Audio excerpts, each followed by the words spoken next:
Picture a pot. Not a clean, shiny pot. Not the kind you'd find in a modern kitchen with a glass lid and a heat-resistant handle and a warranty card still somewhere in a drawer. Picture something black, something enormous, something that hasn't been fully empty in longer than anyone in the building can actually remember. Now, fill it with grey water that used to be something else. Add a shin bone that's been in there since Tuesday, or possibly since last Tuesday, it's genuinely unclear. Add vegetable peelings, a fistful of yesterday's bread gone hard enough to chip a tooth, something that was a turnip before someone took the good parts for the family upstairs. Add the smell of all of it together, hours and hours of boiling, rising up through a kitchen so hot and so low-ceilinged that the condensation runs down the stone walls in actual rivers, and your shirt is soaked through within 10 minutes of waking up. That's breakfast. That's also dinner. That's also, depending on the day, lunch. That pot has been on that fire for 7 days. It will be on that fire for 7 more, and there is a reason for that. A dark one, a practical one, a reason that tells you almost everything you need to know about what it meant to be poor, or even just not rich, in 18th century England. We're going back to 1742 tonight. London.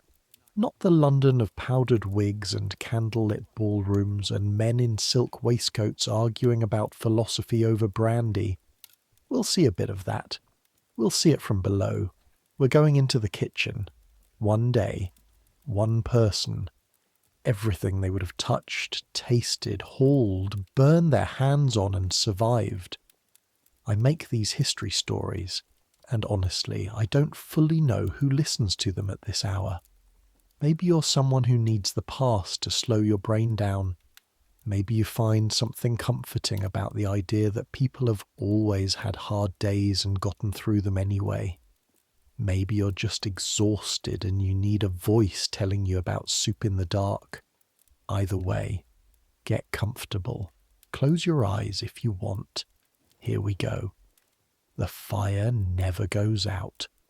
That's the first rule of the kitchen, and you learned it the hard way 3 weeks after you arrived, when you were still new enough to think that letting the coals bank down overnight was fine, that you could nurse them back up in the morning, that it wouldn't matter. It mattered. Mrs. Dodd, the cook, the ruler, the absolute sovereign authority of this underground world, found you at 5 in the morning crouching over a grate full of pale, reluctant ash, blowing until your face went red, trying to coax a flame out of nothing. She didn't shout. That's the thing about Mrs. Dodd. She almost never shouts. She just looked at you. And then she looked at the fire. And then she looked at you again, for a very long time, with an expression that made you understand, in a way that words never quite could, exactly how catastrophic your failure was. The bread wouldn't proof in a cold kitchen. The breakfast wouldn't be ready. The family upstairs would ring for their coffee and their rolls, and there would be nothing. Nothing. Because a 16-year-old boy from Yorkshire thought he could let the fire sleep. The fire, she said finally in a voice like gravel under a boot, does not rest. Then she turned and went to find coals from the neighbour's kitchen, and you stood there in the cold, dark understanding that you were the lowest thing in this building, possibly in this city, possibly in the known world. That was 3 weeks ago. Now you wake before the fire needs tending, before anyone asks, before the birds outside have properly decided whether it's worth starting. Your eyes open to dark. For a second, maybe less than a second, that sliver of time before your brain catches up with your body. You don't know where you are. Then the smell finds you. It's always the smell first, before sight, before sound, before the ache in your hip from the stone floor, before anything cognitive at all. Smell. Smoke. Coal smoke and wood smoke layered together. The coal sharper, the wood sweeter. Both of them sunk so deep into everything in this room that you think sometimes the smell has become part of you. That if you were cut open, the surgeon would smell it. Underneath that, fat, rendered dripping, clarified and reused so many times it's developed its own personality. It lives in a stone crock near the range, beige and waxy, and the smell of it has gone, beyond rancid, into something almost geological, like fat that's been fat so long it's forgotten what animal it came from. And underneath all of that, the pot, the soup pot. It sits on the left side of the range, on the lowest hook, always, and the smell that comes off it is difficult to describe to someone who's never encountered it. It's not bad exactly. It's too complex to be simply bad. It's meaty and stale and vaguely of the earth and vaguely of the sea and vaguely of something you would rather not identify all at once. It's the smell of a week's worth of everything, of nothing wasted, of survival expressed as vapour.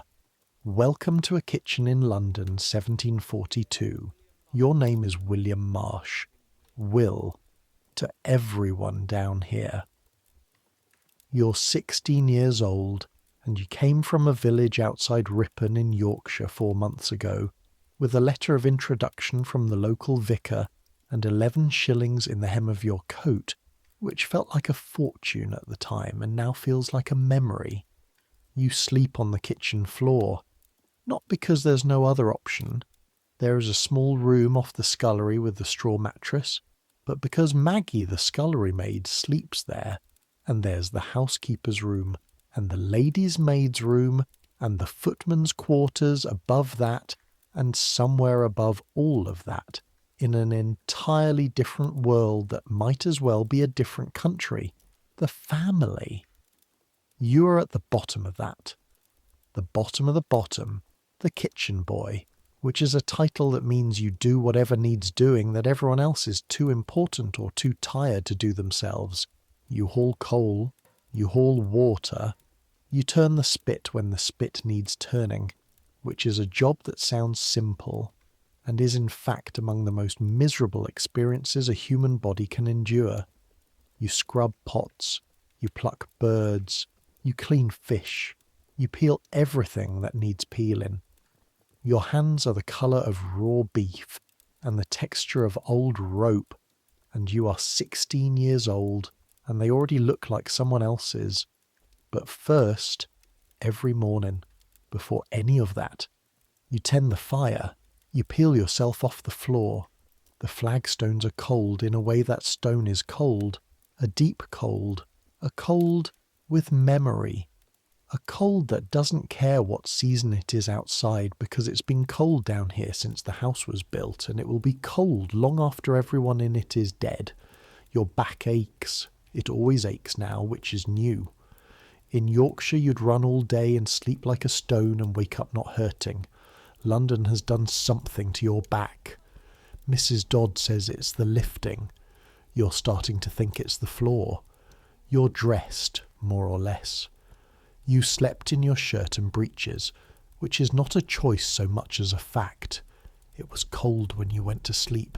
The thought of taking anything off was unpleasant, and the 4-hour gap between when you stopped working and when you started again hardly seemed worth the ceremony of undressing. The fire is low but not out. You crouch in front of the range and feel the heat on your face. The one warm thing, the reliable thing, the thing that's always there. And you take the iron poker and shift the coals, and you add 3 shovelfuls from the scuttle, and you wait, crouched, watching the orange deepen and spread. The range is enormous. It takes up most of one wall, cast iron, black as sin, radiating heat even at this hour, even banked down to its overnight minimum. During service, during the full production of a family dinner, it gets so hot in here that Maggie has fainted twice. Once she went straight down like a dropped sack and you caught her, and the pot she'd been holding went sideways and scalded your forearm, and the scar is still there, pink and shiny, running from wrist to elbow. You never mentioned it to anyone. There's no one to mention it to. You add more coal. You listen to it settle and tick and begin slowly to blaze. And then you do the thing you do every morning before anyone else is awake, in the few quiet minutes that belong entirely to you. You look at the pot, the soup pot. It's been on this fire since, you think back, and since the Monday before last. 9 days maybe, 10. Mrs. Dodd would know exactly. You've stopped counting. It's a cauldron, really, in the old sense. About 3 feet across and deep enough that if you fell in, which is not an entirely theoretical concern at 5 in the morning in a dim kitchen, you'd be submerged to the shoulder. Cast iron like the range. Black like everything down here. Its lid domed and heavy, and wearing a rim of dried grey froth around the edge where it's been boiling and boiling and boiling. You lift the lid. The steam hits your face immediately. Hot and wet and laden with everything that's gone into this pot in the last 9 or 10 days. All of it rendered down and mixed and transformed by heat and time into something that is, at this moment, hovering somewhere between soup and history. You pick up the long wooden spoon that lives on the hook beside the pot. It's permanently stained the colour of mahogany and slightly warped from the heat, and you stir. Feel the resistance of it. Dense. It moves slowly, the way thick things move, and you can feel debris against the spoon as you turn it. Something solid bumping the wood, something stringy catching and releasing, something at the bottom that scrapes when you push the spoon down there. You don't look too hard at what's at the bottom. That's another rule. Unofficial, unspoken. One of those rules that nobody tells you but that you figure out quickly. You don't examine the soup pot too closely. You stir. You add a scoop of water from the pail, because it thickens overnight, the water cooking off, and you have to bring it back, and you watch it thin slightly, steam rising in a new burst, and you replace the lid. Job done. First job of the day, done before anyone else is awake. You stand up and your back protests and you ignore it, the way you've learned to ignore it, the way everyone down here seems to have learned to ignore the 1,000 small complaints their bodies make, because there's no time for listening. There's never any time for listening. Mrs. Dodd arrives at 5:30. You always hear her before you see her. Her shoes, sensible, heavy, slightly too big. She wears 2 pairs of stockings because of her feet, make a particular sound on the stone stairs. A determined, unhurried progress, each step placed with the authority of a woman who has been doing this for 30 years and has made her peace with every aspect of it. She comes through the kitchen door and stops. She looks at the range. She looks at the pot. She looks at you. She doesn't say good morning. She doesn't say anything. She just nods slightly in the direction of the range, which means adequate. Keep doing that. Don't become complacent. Then she puts on her apron. Mrs. Dodd's apron is enormous and perpetually damp and tied around a body that has been built by decades of kitchen work into something formidable. She's not fat exactly. She moves too efficiently for fat to describe it. But she's solid in the way that stone is solid, in the way that the range is solid, in the way that things become solid when they've absorbed 30 years of heat and work and the particular pressure of feeding other people 3 times a day without fail. She's maybe 50, maybe more. You genuinely can't tell, and you've been told by Maggie that guessing women's ages out loud, especially women with authority over your continued employment, is not a game that ends well. She picks up a ladle and goes to the pot. She doesn't lift the lid the way you did, tentatively, steeling yourself. She takes the lid off with one hand, flicks it aside onto the range top with the casual efficiency of someone who has done this 10,000 times, and she dips the ladle in and brings up a full measure of the dark liquid and tilts it into a small crockery bowl and tastes it. Not a polite sip, a real taste. Holds it in her mouth, assessing. Her expression doesn't change. It never changes during this moment. It's the expression of a judge rendering a verdict so complex that no single human emotion can contain it. More salt, she says. She puts the lid back on. She picks up the salt box. Not the fancy salt they use for the family's table, not the white French salt that comes in a sealed container, but the grey, coarser stuff they use for everything down here, and she measures out a palmful and drops it in without ceremony. "Did you add water this morning?" "Yes, Mrs. Dodd." She nods. "More than that. It thickened in the night. I can tell. Add another 2 pails before I need it for the stock." She's already moving to the larder as she says it. She doesn't wait to see if you understood. You understood. You go for the pails.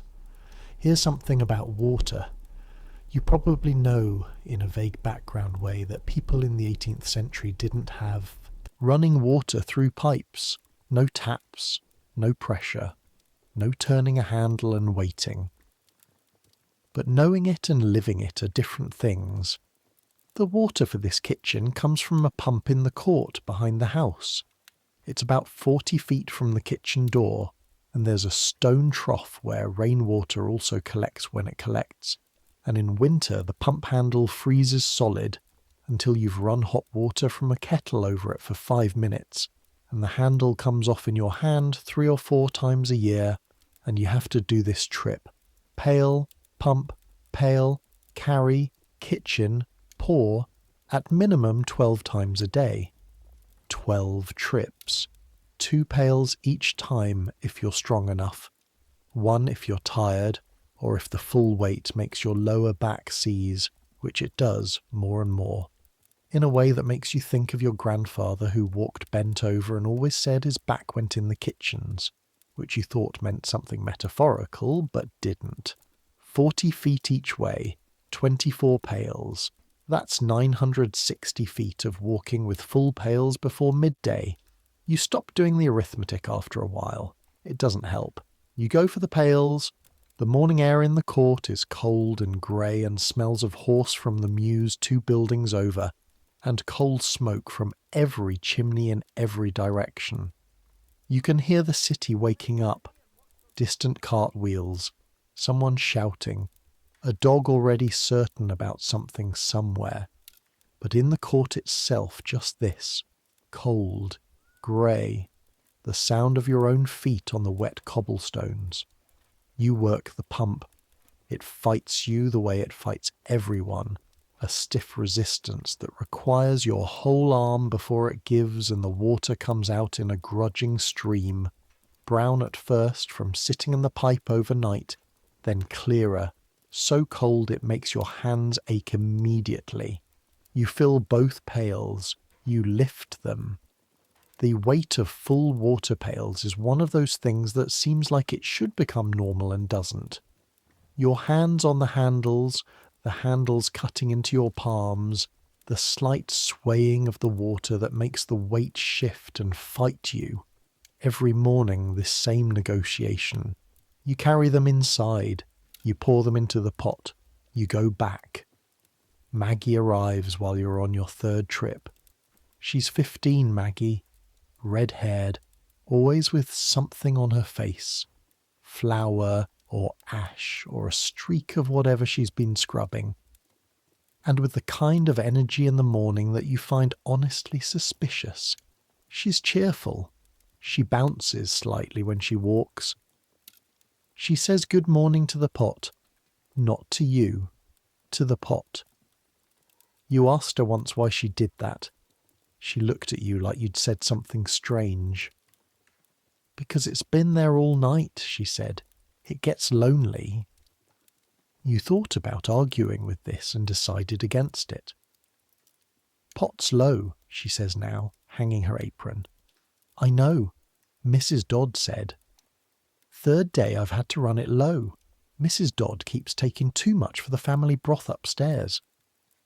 This is said with the particular emphasis of a complaint that isn't quite a complaint, a statement of fact that everyone in the kitchen knows is unfair, and nobody is going to raise with Mrs. Dodd, because you don't raise things with Mrs. Dodd.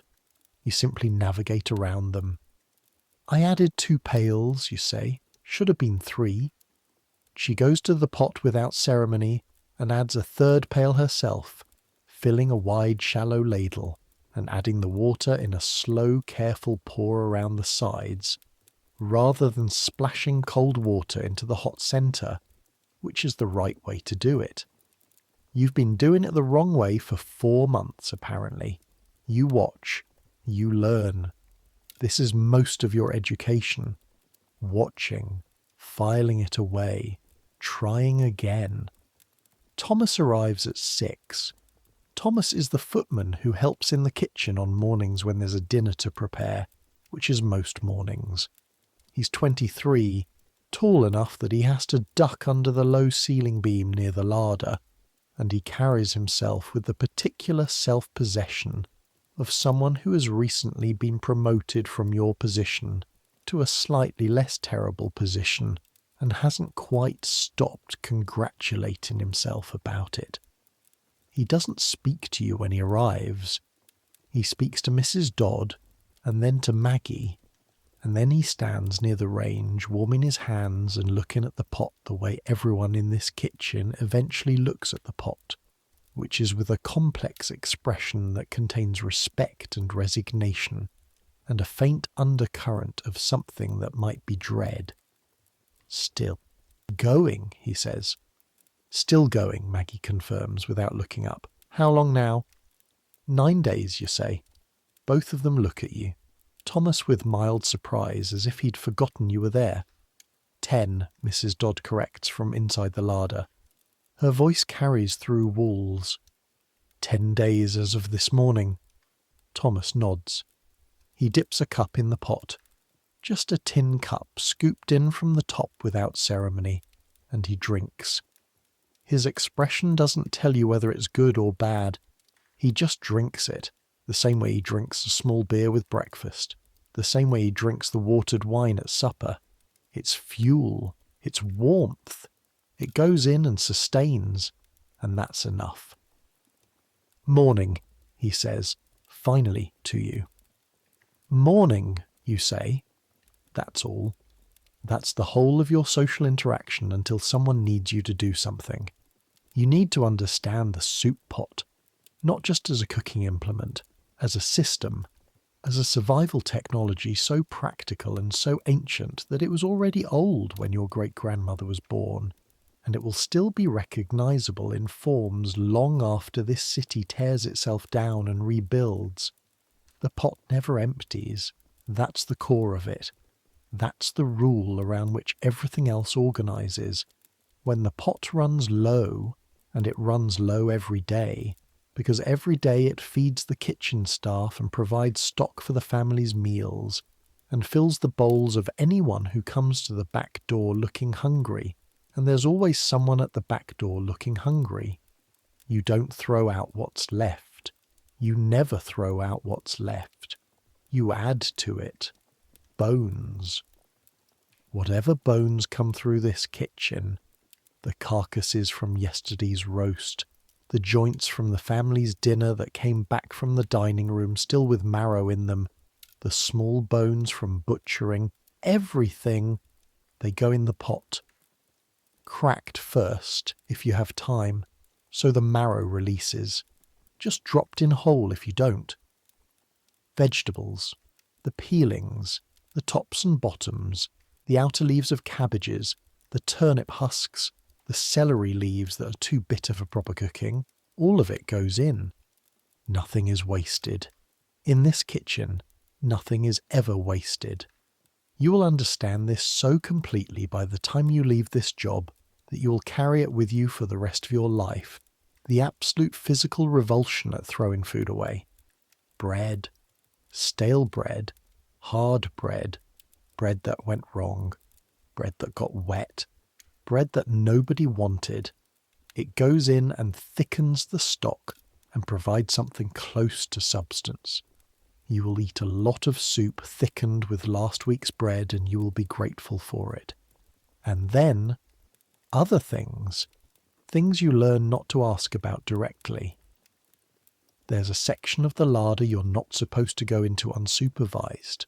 Not a rule that was stated, a rule that was communicated through the way Mrs. Dodd positioned herself between you and that section whenever you first arrived, until you understood. You've been in there twice. Once you saw a cut of something. Meat. Definitely meat.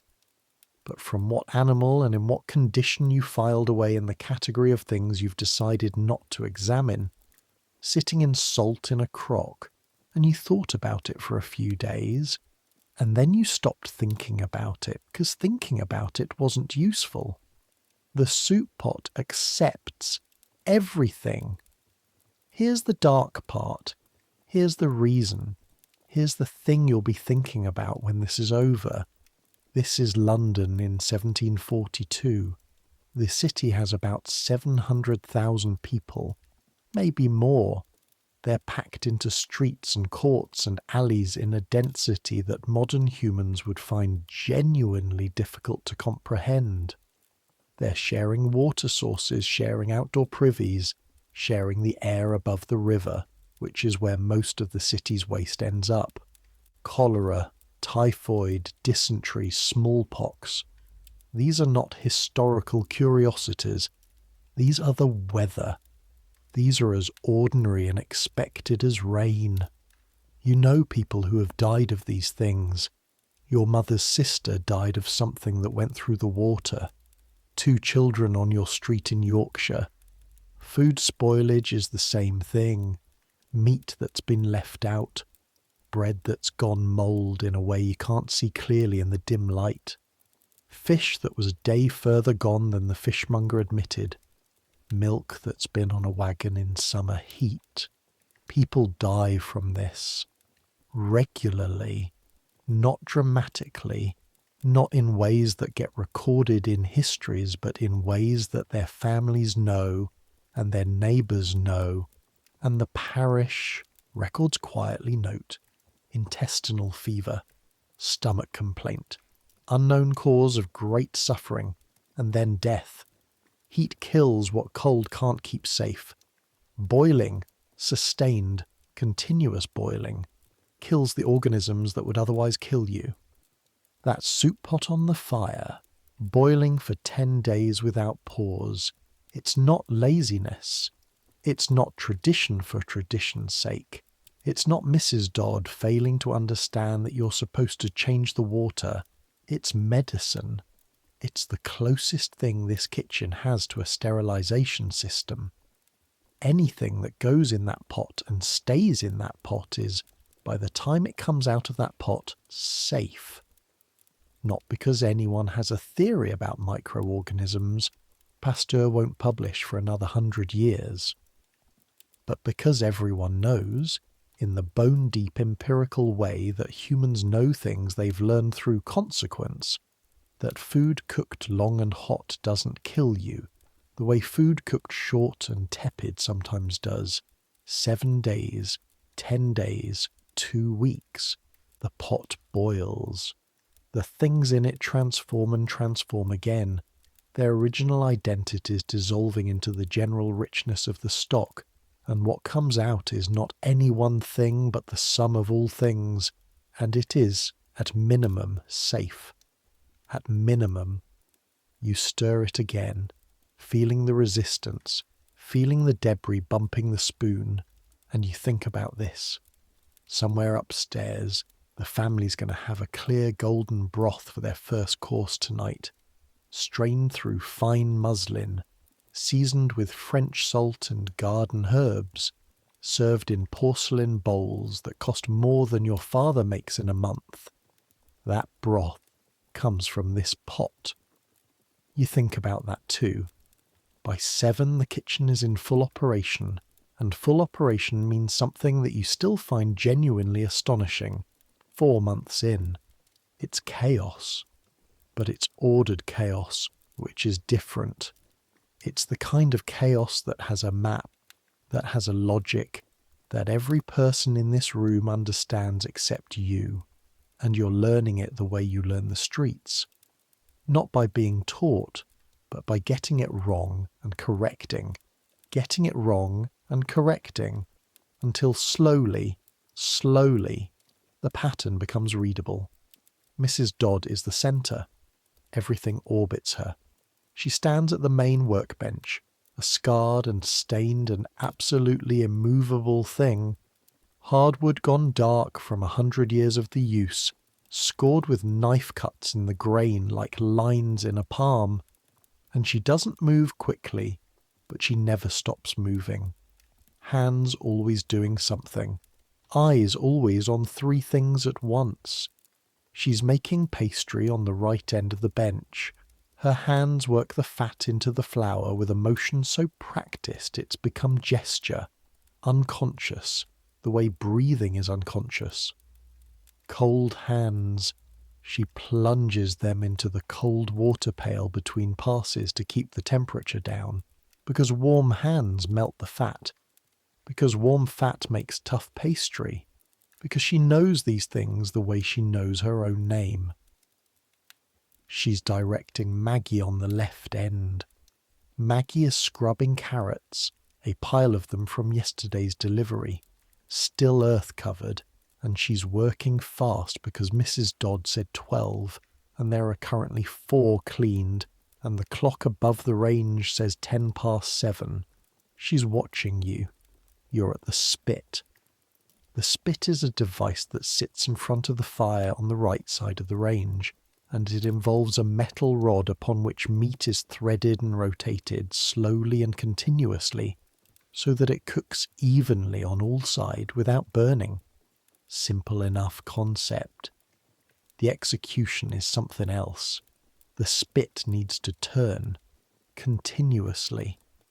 For as long as the meat is cooking, which this morning is a leg of mutton that came up from the butcher yesterday about 6 pounds and will take, Mrs. Dodd has said so with the authority of someone who has timed this against the movement of the sun for 30 years, 2 hours and 20 minutes. There are places in richer households where a mechanism turns the spit, a clockwork device, wound up and released, that does the work without human involvement. There are places where a small dog, a specific breed, actually bred for this, a low long dog with strong legs that walks on a wheel set into the wall, turns the spit. This house doesn't have a mechanism. This house doesn't have a spit dog. This house has you. You turn the handle, left hand on the end of the rod, keeping it steady. Right hand on the crank. Turn. The rod goes around and the meat with it, the fat beginning, to run and drip into the pan beneath, the sizzle and the smell of rendering fat blooming up into your face. Turn. The heat from the fire at this distance, maybe 14 inches from your face, is substantial, not like touching a hot surface, more like standing in front of an open oven door, except the oven door is 3 feet wide and you have to stand in front of it for 2 hours and 20 minutes. Your face is going red. You can feel it. Your right arm is going to ache from the shoulder by the time this is done. That's just the fact of it. You turn. Not so fast, Mrs. Dodd says, without looking up from her pastry. You're spinning it. Steady pace. Count if you need to. You count. 1, 2, 3. 1 turn per 3 counts. Steady. The sweat starts on your back first, then your face. Your shirt is damp by 7:15. Maggie catches your eye from across the kitchen and makes a sympathetic face. You nod. Turn. The breakfast for the family goes up at 8. You don't see this. You rarely see the upstairs world directly. You see its effects. The dishes that come back, the trays that go up, the specific hierarchy of requests that come down through Thomas, or through the housekeeper, Mrs. Fenwick, who descends to the kitchen maybe twice a day with the particular air of someone paying a visit to a foreign country. This morning it's rolls from yesterday's baking, the flour, the good white flour that comes in a sack from the miller, not the darker grade you eat yourself, and sliced cold meat and a dish of butter and a small pot of Mrs. Dodd's preserve, which she makes in August from the fruit that comes from the family's country estate, and guards with something approaching religious devotion. The coffee goes up in a pot that cost more than your entire wages for a month, silver-plated, with a handle shaped like a vine. You've held it twice. It weighs almost nothing. The contrast with the weight of the water pails is something you try not to think about. The rolls are soft. The family's rolls are always soft because Mrs. Dodd makes them with good milk and a knob of butter worked into the dough, and they come out tender, the crust thin and golden, and the smell of them fresh from the oven is the most beautiful smell in this kitchen, possibly in this street. You do not eat the rolls, you eat bread. Dark bread, harder, made from coarser flour with no milk, baked in a batch at the start of the week, and getting progressively less pleasant as the week goes on. With dripping, the clarified fat from the animal cracklings spread cold, and a cup of the soup. Today the bread is from Thursday. It's Sunday. The bread has opinions about this. You break off a piece and chew it and drink the soup alongside it, standing. There's a bench to sit on, but only between services, and between services is not now. The soup is warm and dark and thick, and it tastes of a week and a half of things. The dominant note is bone, that particular deep, rich taste that long-cooked bones give, something almost mineral, almost earthy. Underneath it, onion, or what onion used to be after 10 days. Something herbal, something else that you can't identify and have decided is probably best left unidentified. It's not bad. It's genuinely not bad. On a cold morning, with dripping smeared bread that you have to hold in the soup to soften enough to chew, in a kitchen that is slowly heating up to temperatures that will be oppressive in an hour and are currently merely very warm, it's actually fine. More than fine. It fills something. It fills the hollow place under your ribs where Yorkshire-sized meals used to go. It doesn't fill it completely, but it addresses it. It makes a case for continuing. You drink it and chew your bread and turn the spit, and the morning deepens. At 9:30, when the mutton is done and resting and the breakfast dishes have come back down and Maggie is up to her elbows in the wash basin, Mrs. Dodd hands you a basket and a list and 2 shillings and 4pence wrapped in a cloth and sends you to the market. This is the best part of the day. Not because you're outside, though being outside is better than being inside at this point, even the cold, damp London outside. Not because you're free from the heat, though you are, briefly, and your shirt starts to dry in the cold air almost immediately. Because the market is alive in a way that the kitchen, for all its constant motion, is not. It's a 10-minute walk. Up through the back court, along the alley that brings you out onto the main street, then along the main street past the coaching inn and the apothecary and the haberdasher with its window of bolts and ribbons, then left down through the narrower lanes where the produce market sets up. The city is fully awake now, has been for hours, in the sense that cities this size never really sleep, but now it's the full-throated, wakeful version. The street is dense with people and carts and animals in a combination that has no modern equivalent. There really is no way to translate this for someone who knows only the orderly flow of a modern city street. Horses, multiple horses, pulling carts and carriages, their hooves loud on the cobblestones, their breath making clouds in the cold air. The smell of horse is constant in this city, a basal note beneath everything else, and you've stopped consciously registering it the way you've stopped registering the coal smoke. It's just the smell of outside.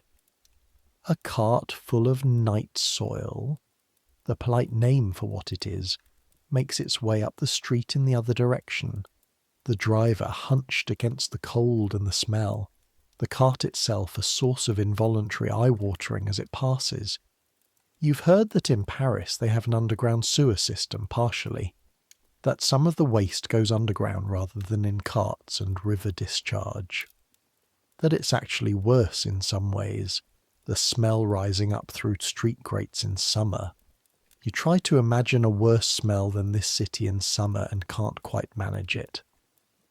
A woman selling hot pies stands at the corner, calling out her goods with the particular cadence of someone who has been doing it so long. The words have lost their meaning and become pure rhythm. You could eat a pie. You have the money Mrs. Dodd counted out. You know exactly what she expects back, and you also know, absolutely with the certainty of someone who has thought about this more than once, that buying a pie and eating it on the way to the market is the kind of small theft that seems victimless and isn't. You walk past the pie woman. You don't look at her. Your stomach says something. You tell it to be quiet.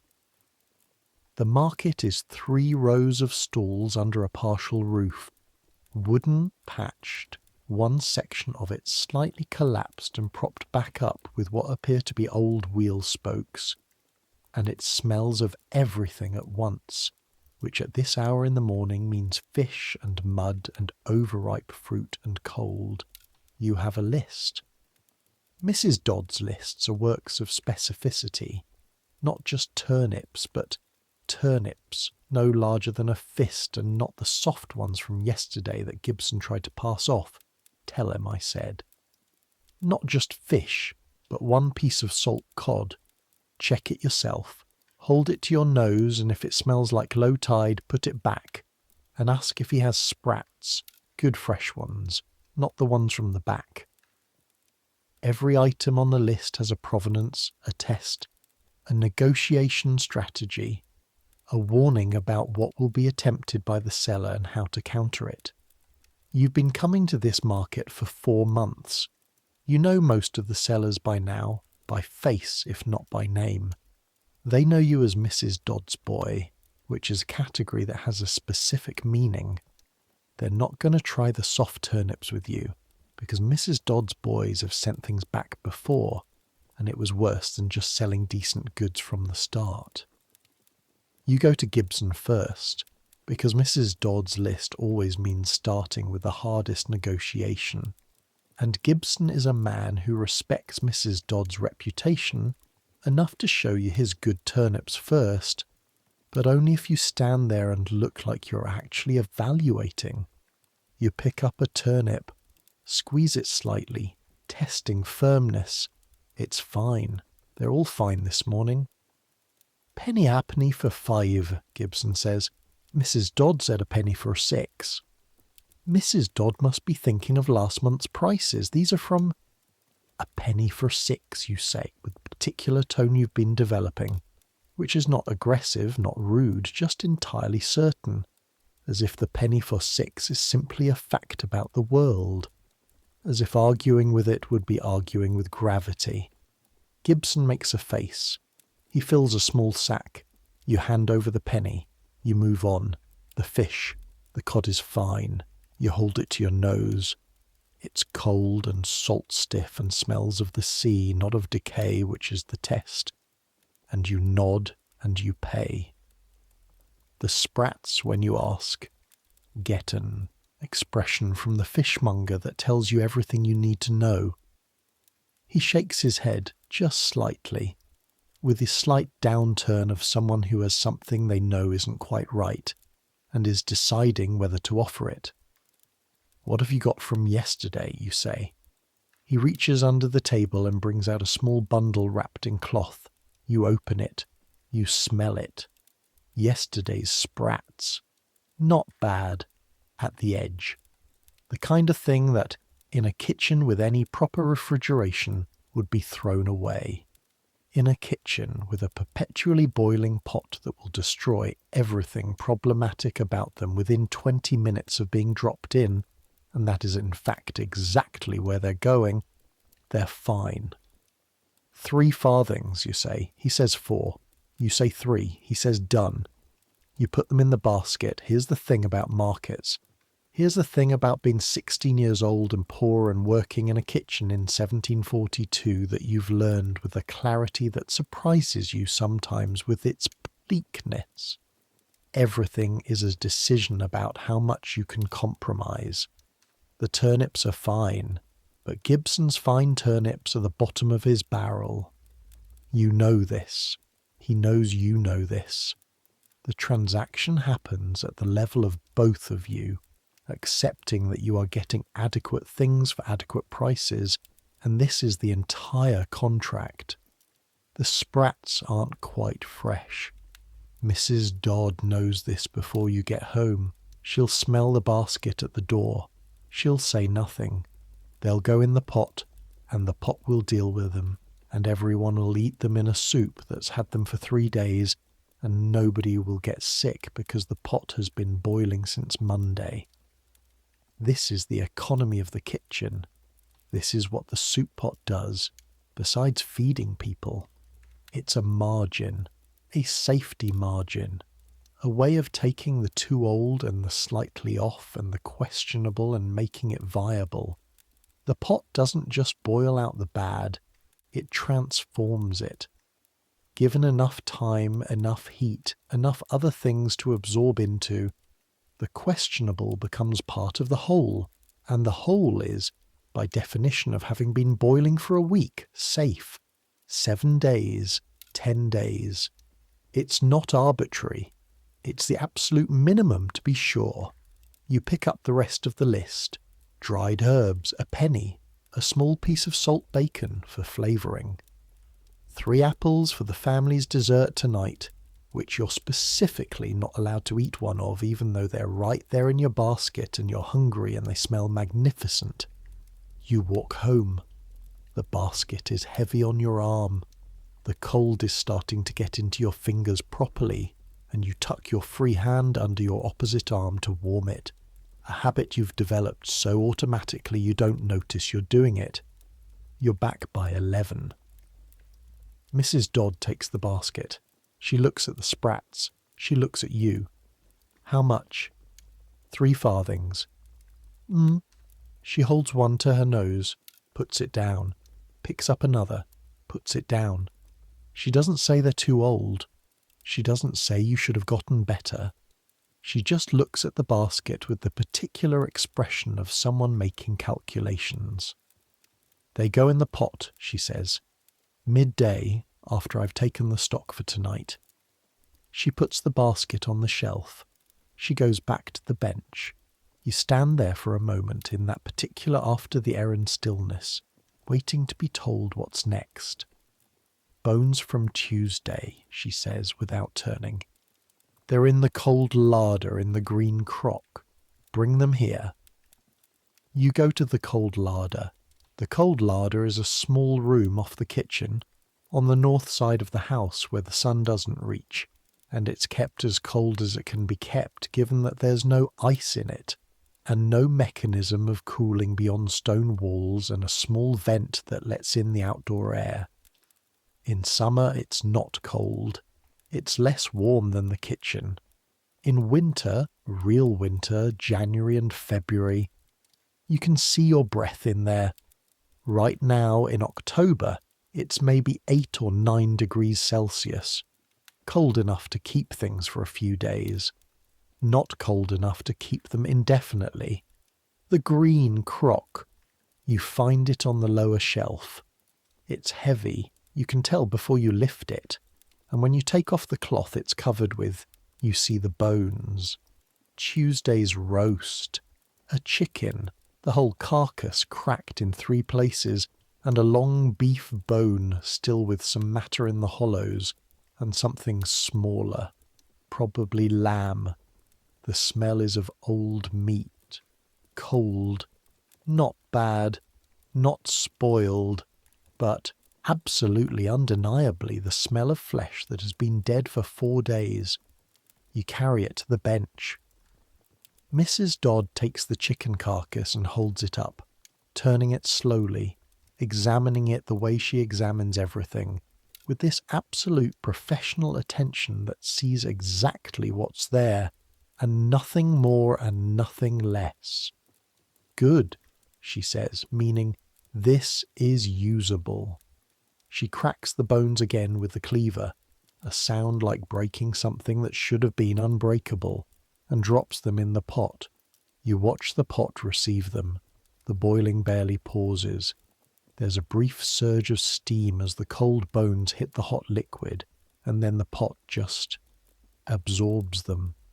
The same steady boil, the same dark surface, a few more things beneath. "How long have you been in that pot?" you ask the bones quietly. Not quietly enough. "What?" Mrs. Dodd says. "Nothing, sorry." She gives you a look. Not a bad look. Almost, possibly, slightly amused. "It knows," she says. "That's what my mother used to say. The pot knows what it needs." She turns back to the bench. "Now go crack those larger pieces properly. Cleaver's there. Hold the bone against the board like this, not like that. You'll lose a finger. And bring the cleaver down here, not here. Once. Hard. Don't be polite about it." You pick up the cleaver. It's heavier than it looks. It's always heavier than it looks. You know almost nothing about Mrs. Dodd's life before this kitchen. This is a function of how kitchens work, not a personal thing. Down here, background doesn't come up. You don't ask where someone is from, how they got here, what happened before this. You know what you know. Thomas is from Clerkenwell. Maggie is from somewhere in Ireland. She has the accent. And she arrived here 3 years ago at 12 years old. The housekeeper, Mrs. Fenwick, is apparently from a village in Dorset and has a sister who married a chandler. Mrs. Dodd has no known history. She exists in your understanding of her entirely in the present, in this kitchen, at this range, with this pot, as if she materialized here fully formed 30 years ago, with her apron and her cleaver, and her absolute certainty about turnips. You learn things about her in fragments, sideways, the way you learn most things down here. There was a Mr. Dodd once. He died. You know this because Maggie knows everything that happens in this house eventually and told you in a low voice, one evening after supper, that Mrs. Dodd had been married young to a man who worked the docks, and that he had died of a fever when she was 23, and that she'd been in service since, 23 to however old she is now. Call it 50. 27 years of this. Of waking before dawn and tending fires and boiling bones and feeding other people's families 3 times a day. There's something in the way she handles the pot that you've been thinking about without having the words for it until now. She never thanks it. She never anthropomorphizes it the way Maggie does. But there's a relationship there, a respect. She tastes it every morning with an attention she doesn't give to anything else in the kitchen. She adjusts it, adds to it, nurses its temperature and its salinity with the care of a doctor attending a patient. One morning, early, when it was still just the two of you, you watched her add a bunch of herbs to the pot. Thyme and a bay leaf and something dried that you didn't recognise, and she held the herbs at the surface for a moment before dropping them in, just a moment, with her eyes closed. You didn't ask about it. You filed it away. Later, much later, you'll understand it better. Understand that things we maintain for a long time, things we tend and continue and keep alive, they accumulate meaning beyond their function. The pot is soup, and the pot is more than soup. It's continuity. It's the proof that the kitchen is still running, that the fire hasn't gone out, that tomorrow there will still be something to eat. She keeps it going because it has to be kept going, because stopping it would mean something. One afternoon, in the early weeks when you'd done something wrong, broken the pastry for the third time, handled it too much, let the warmth of your hands melt the fat. She sat down across from you at the bench, not standing, sitting, which she almost never did during the day. She looked at your hands. "You have the wrong hands for this yet," she said, not unkindly, just a diagnosis. For pastry, for most of it, your hands are warm. You move too fast.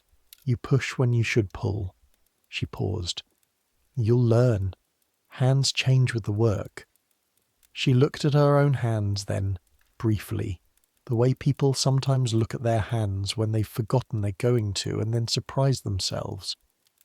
Her hands were enormous for a woman her size, wide across the knuckle, the fingers slightly bent, the skin dry and cracked at the joins, hands that had been in hot water and cold water and fat and flour for 30 years, that had held cleavers and ladles and pans and the occasional roasting spit bare-handed in emergencies, that had been burned by steam and nicked by knives and scalded by spilled boiling water at least 100 times.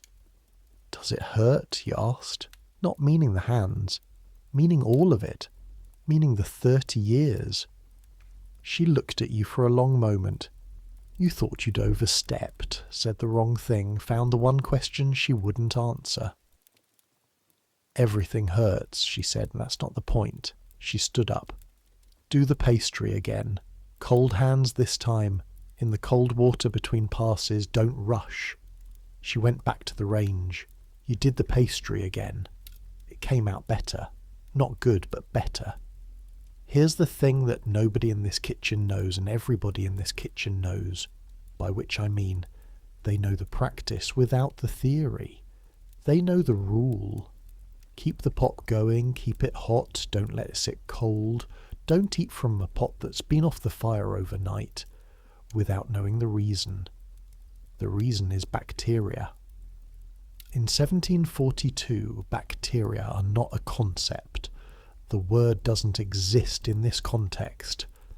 The understanding that microscopic organisms cause disease, that they can live in food and water and reproduce and make you sick and kill you, this is more than a century away. What they have instead is experience, generational experience. Your grandmother knew that meat left in summer heat makes you sick. Her grandmother knew it. Her grandmother's grandmother knew it. They didn't know why. They didn't need to know why. They knew what happened when you ate it, and they knew what happened when you cooked it properly and thoroughly and long, and they proceeded accordingly. 7 days of boiling is not a recipe instruction in the modern sense. 3 tablespoons of this, half a cup of that. It's a minimum survival threshold. Here's what sustained high heat does to the things that make you sick. It kills them. Not softens them.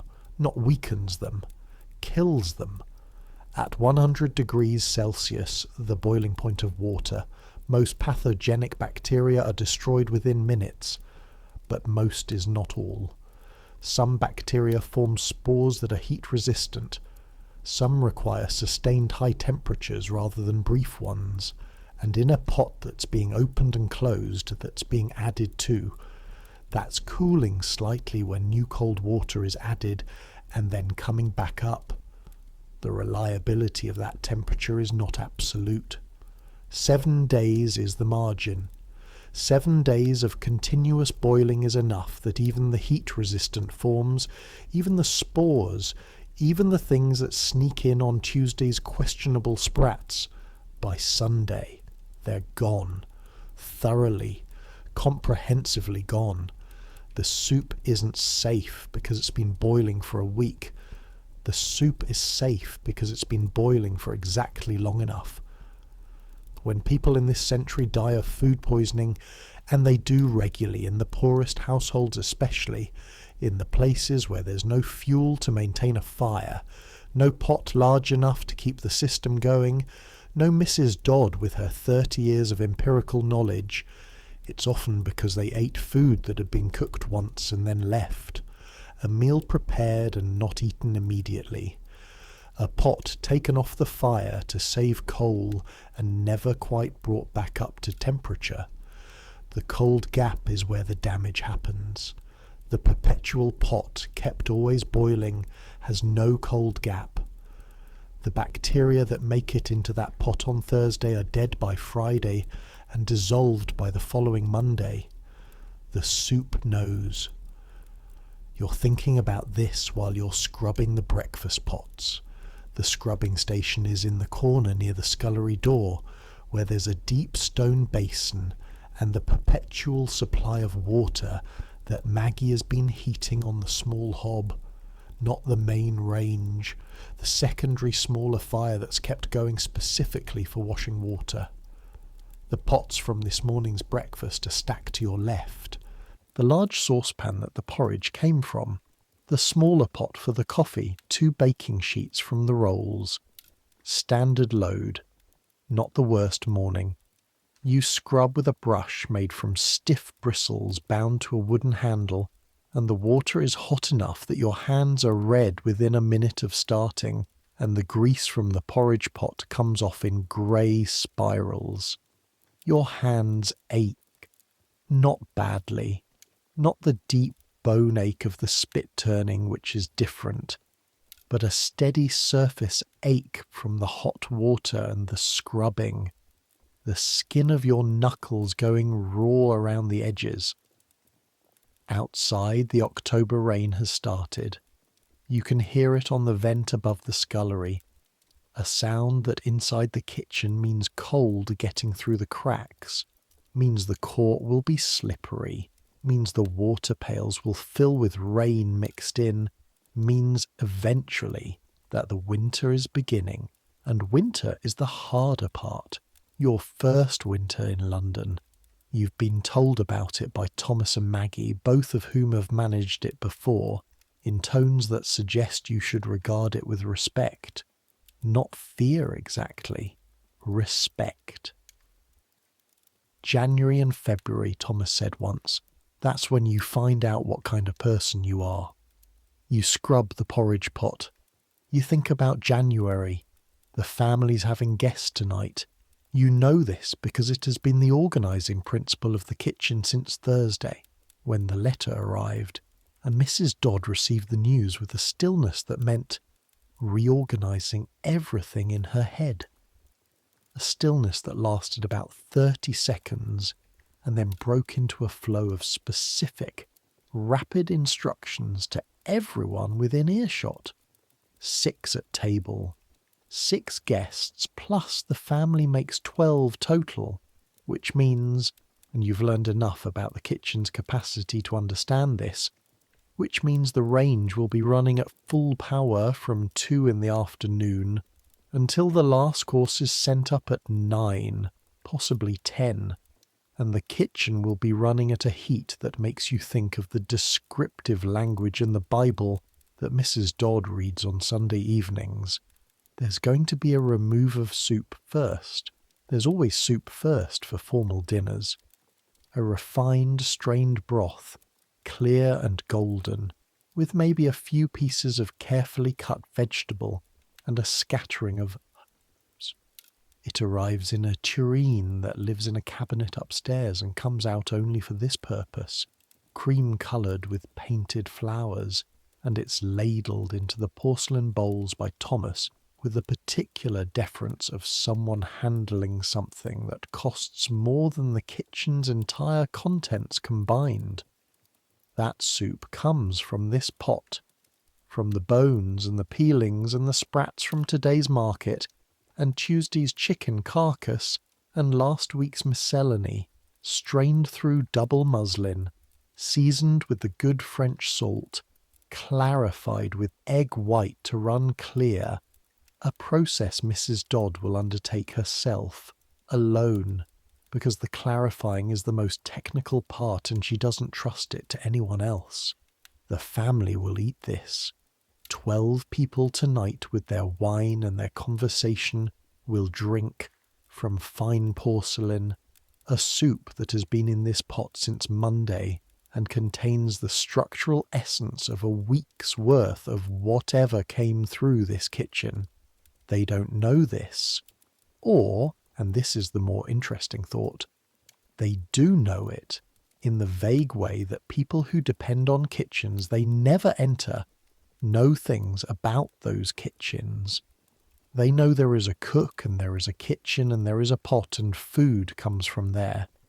They don't want to know more than that. The social transaction of domestic service runs on this exchange.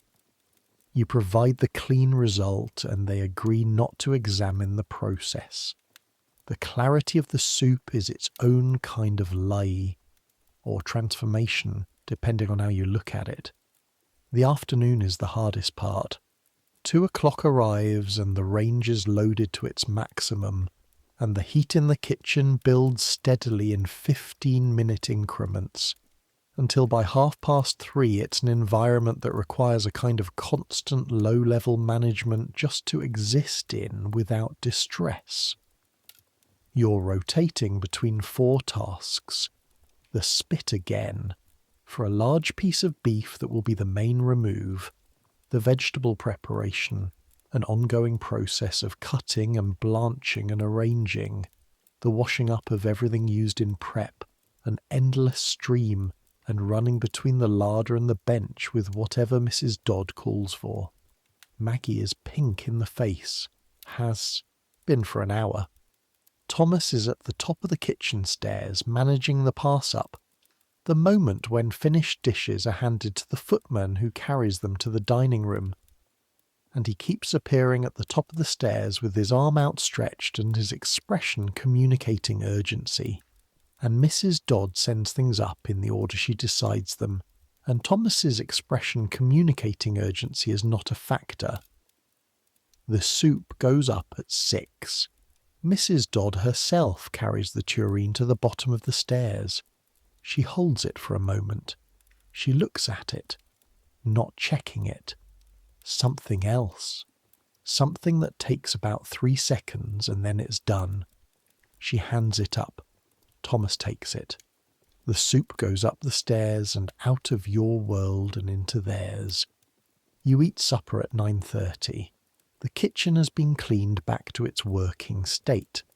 Not its clean state. There's no clean state after a dinner service, just operational states of varying degrees. And the range is banked but not cold, and the pot is back on its hook, lower but still going, still boiling, still doing what it does.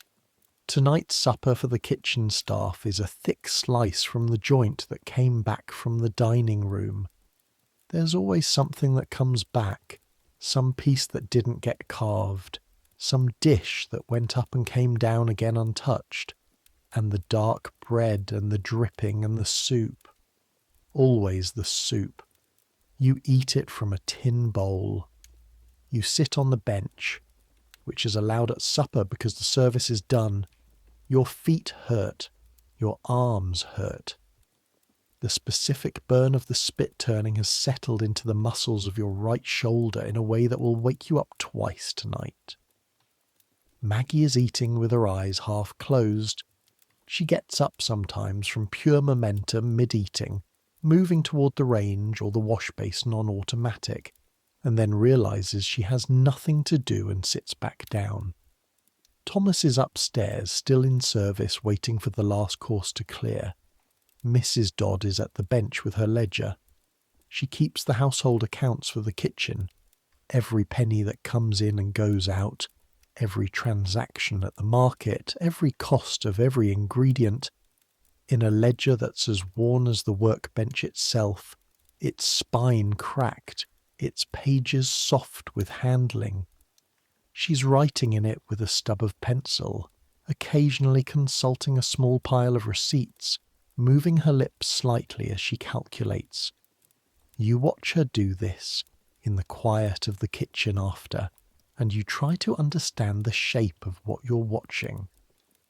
A woman who runs, who genuinely runs, with all the judgment and logistics that word implies, the feeding operations of a household of 12 people, 3 meals a day, on a budget set by people who don't know what butter costs, who makes purchasing decisions and management decisions and technical decisions that would confound most people trained in modern hospitality, who maintains a perpetual stock pot that is itself a complex ongoing system, and who does all of this as invisible labour, labour that nobody in this house will ever remark upon or record, that will not appear in any history of this year or this street or this city. The family upstairs had a dinner party tonight. It was, by all accounts from Thomas's brief report at the top of the stairs, a success. The soup was praised. The beef was excellent. The pudding was exactly right. Nobody will mention Mrs. Dodd. She isn't there to be mentioned. She's down here, writing in her ledger, accounting for shillings and pence, planning tomorrow's meals, going over what went wrong tonight and what went right, and what needs to be different. The pot is still boiling behind her. She has already, without looking up, confirmed that it needs more water. After supper you do what you always do, the final tasks, which are smaller versions of everything you've been doing all day. Banks of coal for the range, fresh water from the pump, 3 pails because of how much went into the service. The soup pot stirred once, assessed, water added, lid replaced. You do this in the dark. Not complete dark. There's a stub of candle on the shelf above the range, and the glow of the coals, which is enough for people who have learned to work in low light, which is everyone in this kitchen. Your hands move without fully consulting your brain. You've done this enough times that the sequence is encoded somewhere in your muscles rather than your conscious thought. This happens with a lot of things down here. You stop deciding and start executing. Outside, and you can tell this from the sound through the vent and the slight cold draft that comes under the door. It's raining harder now. October rain, the kind that has settled in for the night and doesn't intend to hurry. Somewhere in this city, 40,000 people are going to sleep hungry, not hypothetically, actually. This is a fact about London in 1742 that you've absorbed in the way you absorb things here, through accumulation of small evidence rather than a single direct confrontation. You see it at the back door, which people come to, quietly, not knocking loudly, not drawing attention, on most mornings. They know about kitchen back doors. They know that sometimes there's something spare, something at the edge of usefulness that hasn't gone in the pot yet, that might be given rather than wasted. Mrs. Dodd gives something to the back door people 2 or 3 times a week. Not much, not from the family's provisions. From the margin, the actual scraps, the bread that's beyond stale, the older soup ladled into a cup. She doesn't announce this. She doesn't make it a statement of charity. She opens the door, she gives what she's going to give, she closes it. The transaction is low and quiet and utterly without ceremony. You've started doing it too when she sends you to the door. The same way, low and quiet. The city at night has a different sound than the city in the day, and you've learned this sound the way you've learned everything down here. Through repetition, through lying on your kitchen floor listening while the day settles into night, settles into early morning. The cart traffic stops mostly. The shouting drops. The 1,000 overlapping sounds of commerce and movement thin out into something more intermittent, more isolated. A single set of footsteps, somewhere. A door. Laughter from a tavern 2 streets over that you've never been to and probably won't go to because you're 16 and you have no money to spare and you work before dawn. Somewhere out there, the night soil men are loading their carts. Somewhere out there, a watchman is making his rounds and calling something. A time, possibly, or an all clear. The words blurred by distance into something purely tonal, like the call of an unfamiliar bird. You arrange your coat on the floor where you'll be sleeping. You've got a folded sack under your head that functions as a pillow. The floorboards are hard, but you've stopped noticing the hardness in the way that you've stopped noticing a lot of physical facts about your life down here. The fire is low and steady. The pot is on. The kitchen is as settled as it gets. Tomorrow is Monday. Monday is wash day for the household, which means the routine shifts. The big copper goes on. The household linens come down.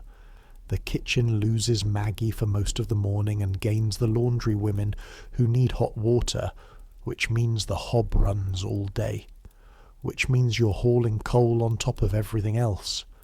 But that's Monday. Right now it's Sunday night, the late quiet end of a Sunday that started before the sun did. You lie down. The floor is cold under the coat, but the residual heat from the range reaches you from 3 feet away, and it's enough.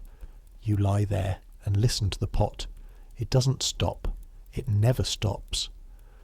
The sound of it is a constant, wet sound, and it's been part of the background of your sleep for 4 months now, and you can't imagine silence in this room anymore, the way you can't imagine silence in your village in Yorkshire anymore. Both of them are gone as the natural state and replaced by each other.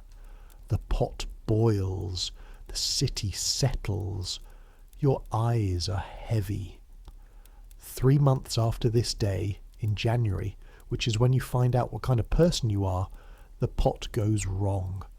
Not wrong in the way you feared, not wrong in the way of spoiling or fouling. Wrong in a different way.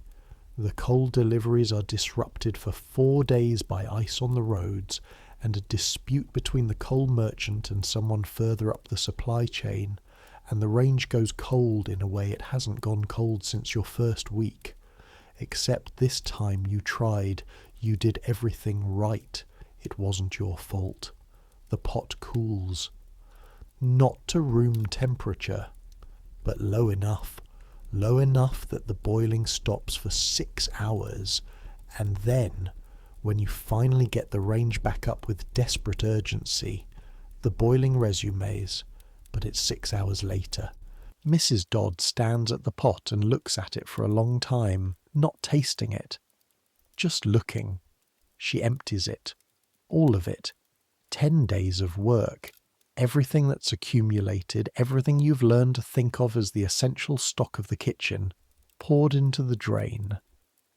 She washes the pot, she starts over. But it came back up to temperature, you say? It's been boiling for an hour. Yes, she says. So? No.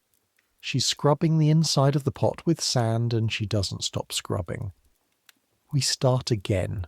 We don't eat from something we can't be sure of. The cost, she says. of one of us being ill is 10 times the cost of what's in that pot. She's not angry. She's not upset, not in any visible way. She's just certain.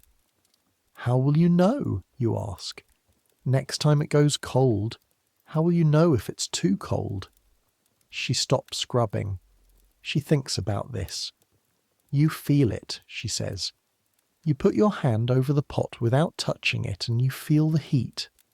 There's a difference between the heat from boiling and the heat from something that's just warm. Once you know it, you know it. She hands you the pot. Clean the bottom properly. There's something in the corner. There's something in the corner of the pot when you clean it. You find it with the rag, a lump of something dark and dense that's been at the bottom for who knows how long, adhered there by accumulated heat. You work at it carefully. It's bone, part of a bone, something small, maybe from a bird that sank and stayed. You hold it up. It's been in there so long that it's barely recognizable. The heat has transformed it. The collagen long since leached out into the stock. The surface darkened to almost black. The joint ends soft and crumbling. You think about how long it's been there. Whether it was one of Tuesday's chicken bones or something older. Whether it arrived in this pot last week or last month. Whether Mrs. Dodd knows it's there. She probably does. She probably knows everything that's in that pot, in the way that you know your own room in the dark, by feel, by familiarity, by the accumulated knowledge of 1,000 hours of interaction. You put the bone aside, you finish cleaning, you start the new pot. This part goes fast, the way time goes fast when it stops being new.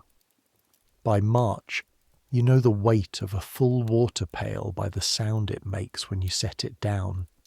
You know the difference between coal going on a bed of established embers and coal going onto ash.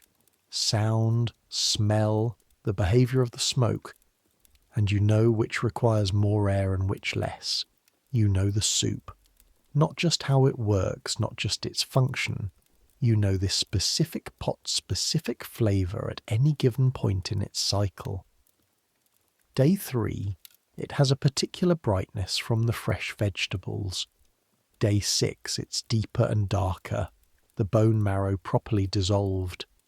Day 10, if it's been going well, it's almost gelatinous, coating the spoon, smelling of something that's no longer any individual ingredient but has become its own thing. You've started adding to it with judgment rather than instruction. A handful of parsley stems you'd otherwise discard, they give a green freshness. A broken piece of dried mushroom from the back of the herb shelf. It deepens the underlying base note. A splash of the cooking water from the vegetables which carries their colour and their flavour and would otherwise go down the drain. Mrs. Dodd notices. She doesn't say anything about it, but you can tell she notices the way she notices everything. One morning in April she hands you the ladle before she tastes it herself. Tell me what it needs, she says. You taste it. You think about it. You taste it again. Salt, you say. And there's a bitterness from those outer cabbage leaves on Tuesday. Something sweet to balance it. Maybe a small turnip in early. She looks at you. Good, she says. One syllable. Flat. No elaboration. It's the best thing she's ever said to you. You write a letter home in April. To your mother in Yorkshire. You write about the kitchen. You write about Mrs. Dodd, though you struggle to describe her in terms that will make sense to your mother, who has never met anyone quite like her, and might, you think, find her alarming. You write about the pot. You try to explain the pot. You write several sentences and cross most of them out, because the pot is harder to explain to someone who isn't here than most things. It's not just soup. It's not just a cooking method. It's the word you settle on eventually is continuity. You write, The pot is what keeps the kitchen's continuity. It never stops, and as long as it doesn't stop, we're all right. Your mother will probably not understand what you mean by this. She'll read it as a description of cooking. That's fine. That's most of what it is. You seal the letter. You pay the penny for the post. You go back to the kitchen. The pot is on the range. The fire is tended. In May, Maggie gets sick. Not from the pot. You want to be clear about that. Not from the food.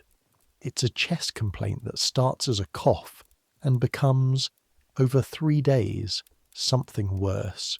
Something that makes her sound like she's breathing through wet cloth. And on the 4th day she can't get up from the pallet in the scullery room. Mrs. Fenwick, the housekeeper, comes down and looks at her and goes back up, and the family's physician is sent for. Not for Maggie specifically. The physician doesn't come for kitchen girls specifically, but because a household illness is a household concern, and if this spreads to the family, that's a problem. The physician comes down to the kitchen.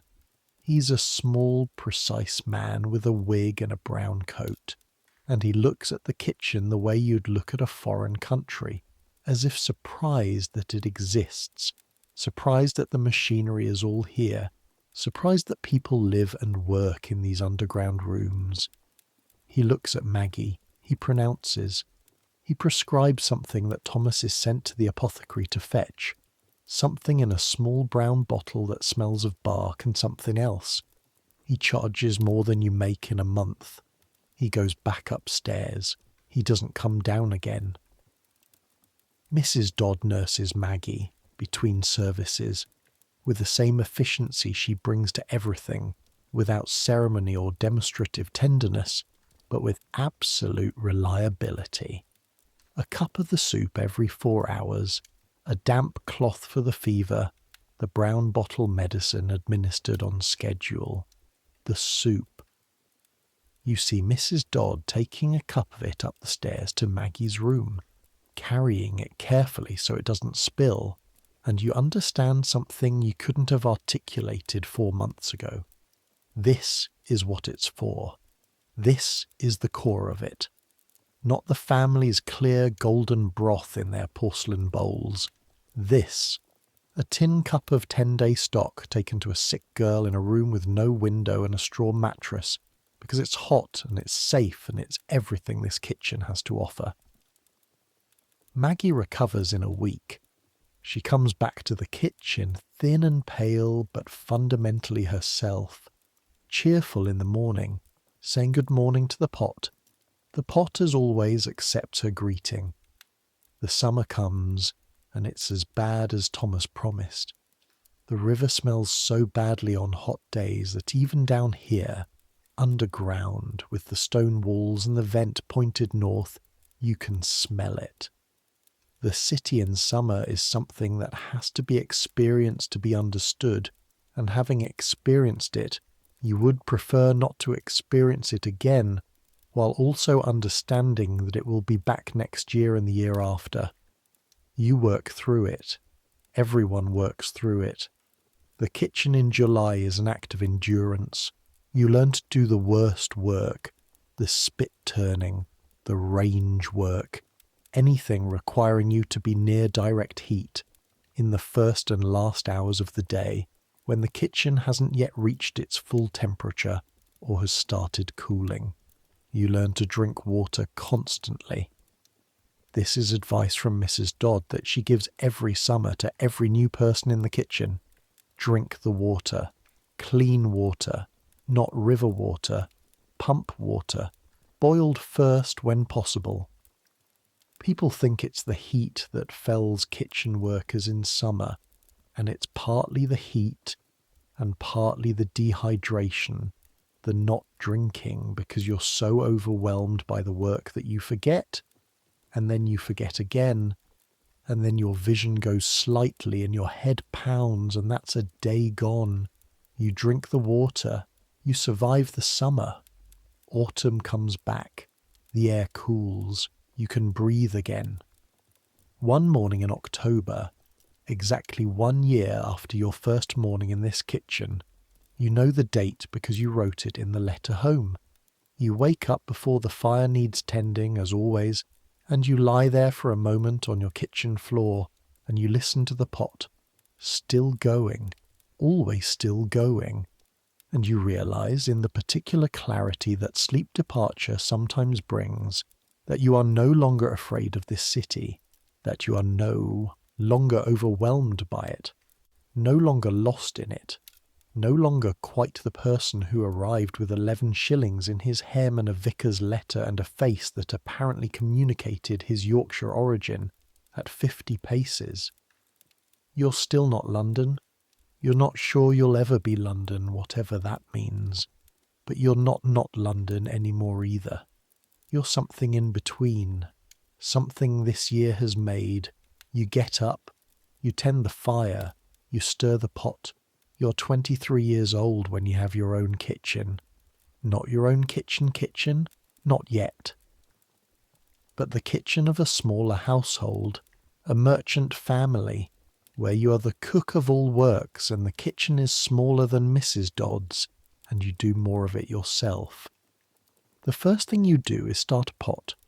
You find a pot of the right size, which takes a week of market visiting, and you set it on the range, and you put in bones and water, and begin. You tend it every morning before anything else. You add to it. You taste it and adjust. You keep the fire going. The family you work for sees you carrying cups of it to the kitchen for your own meals and asks about it. The mistress, a younger woman than Mrs. Fenwick, more curious, more inclined toward her kitchen than society ladies are supposed to be, comes down one afternoon and asks what's in the pot. You explain it. The perpetual stock, the continuous boiling, the week of accumulation. She looks at it with something that might be fascination or might be doubt. It's been going for 6 days, she asks. 5, you say, still finding its character. And it's safe. Safer than things cooked once and left, you say. The boiling is what makes it safe. Long, continuous boiling. 7 days minimum is what I was taught. She tastes it. From the ladle, without ceremony, the way Mrs. Dodd tasted things. Really tastes it.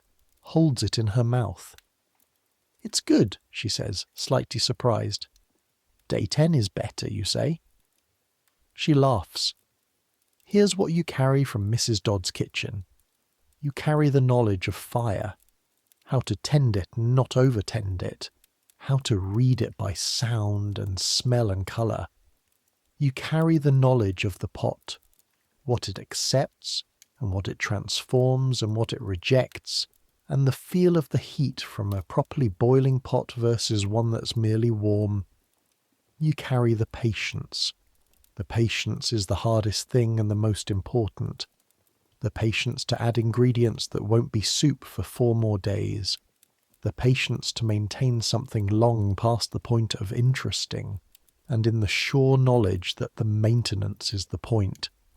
You carry Mrs. Dodd's axiom, which she said once, and which has organised your thinking about kitchens and possibly other things ever since. We don't eat from something we can't be sure of. Not a moral statement, a practical one, an empirical one, based on 30 years of watching what happens when you compromise on the thing that keeps people alive. And you carry the soup itself, in a sense, not the specific soup which ended and started over 100 times in the year you were there, but the knowledge of what soup like that tastes like, and how to make it, and why it matters. In your old age, and you do have an old age, you survive to 68, which is not bad for someone who spent the first decade of their working life in a London kitchen, hauling coal and turning spits and inhaling coal smoke. You tell people about the soup, not as a sad story, not as a story of deprivation, of the poor making do, as a story about knowledge, about the gap between what people know and what they can explain about what they know. Mrs. Dodd couldn't have told you about bacteria. The word wouldn't have meant anything to her. She couldn't have explained Pasteur's germ theory because Pasteur wasn't born yet, but she knew. She knew in her hands and her nose and her 30 years of consequence. She knew what happened when you got it wrong. She knew what happened when you got it right. She built the knowledge into practice so deeply that it became ritual, became habit, became rule. Keep the fire going, keep the pot boiling, don't eat from something you can't be sure of. Empirical knowledge, the kind that accumulates in bodies, in kitchens, in generations of people who don't have the theory but have the lived evidence. 7 days is not a magic number. 7 days is the minimum you need to feel sure, in the bone-deep way that matters when you're feeding people who depend on you, that the thing in your pot is safe. 10 days is better. Forever. Ideally, the pot that never empties, never cools, never gives an organism the gap it needs. The pot that keeps going. Monday arrives the way Mondays arrive when you've been dreading them. Fast and from underneath. The church bells pull you out of sleep at 4:30, not 5, not the generous 5 that Sunday allows. And for a moment, lying there, you do the arithmetic of your body. Shoulder, still complaining from yesterday's spit work. Back, the specific low ache that's been there since your 3rd week, and which you no longer bother naming. Hands, dry and cracked at the knuckle joins, the skin slightly shiny where the hot water has been at it. The right palm with a small burn from Saturday that's crusting over properly now. All present, all functional. Good enough. You get up. The fire is low but not cold, and you add coal in the particular way that produces the least smoke. Back corner first, then the sides, then the centre. A method Mrs. Dodd demonstrated once, and has never had to demonstrate again because you watched it properly, and it's in your hands now, in the muscle of it, not in your head. The pot. You lift the lid and the steam comes up and you smell it and you know immediately without analysis that it's good. Day 11. The kind of day 11 that only comes when everything before it has gone right, when the bones were quality and the vegetables were real, and nobody got desperate and oversalted it, and nobody got curious and added something that didn't belong. Day 11 smells like depth, like something that has been patient.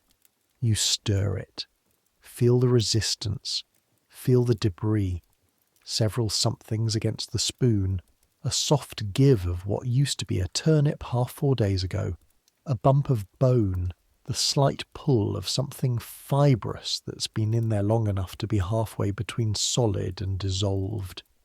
You add a pail of water, watch it thin, and then begin to come back. You put the lid on. First job of the day. Done. Outside, in the court, the rain from last night has stopped, but left the cobblestones black and wet, and the air smells of cold water and distant horse, and something sharper that might be the tannery 3 streets over whose smell travels on the right wind. You carry your pails. 2 trips before anyone else is awake. The laundry women arrive at 6. There are 2 of them, Mrs. Hartley and her daughter-in-law, whose name you've been told twice and keep not retaining. It's something short, 1 syllable, Nell or Bell or something. And they come every Monday with the particular energy of people who do extremely physical work and have made peace with it in a way that's almost philosophical. They don't speak much when they arrive. They assess the copper, the large vessel set in its own masonry alcove on the far wall of the kitchen, separate from the main range, with its own small fireplace beneath it, and they assess the water situation, and they assess the pile of household linens that came down from the upstairs rooms yesterday afternoon in baskets, and they begin. The copper needs filling. This means you, with the pails, again and again, until the copper has 60 or 70 gallons in it, and Mrs. Hartley has a look on her face that means adequate. 60 gallons is, you've done the arithmetic, because you do the arithmetic on these things now out of some compulsion to understand the physical reality of the work. 60 gallons is about 500 pounds of water. You carry it in 2 pail loads of roughly 50 pounds each, 10 trips. Your lower back files a formal complaint. You ignore it.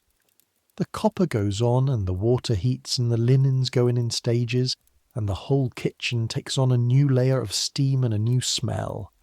Lye soap, which is sharp and alkaline and cuts through everything else for the duration, and wet cloth, and the particular smell of household linens that have been on bodies and in beds for a week, which is a smell you've learned not to examine. Mrs. Dodd works around this the way she works around everything, without acknowledgement and without modification. She just adjusts. The bench is moved slightly.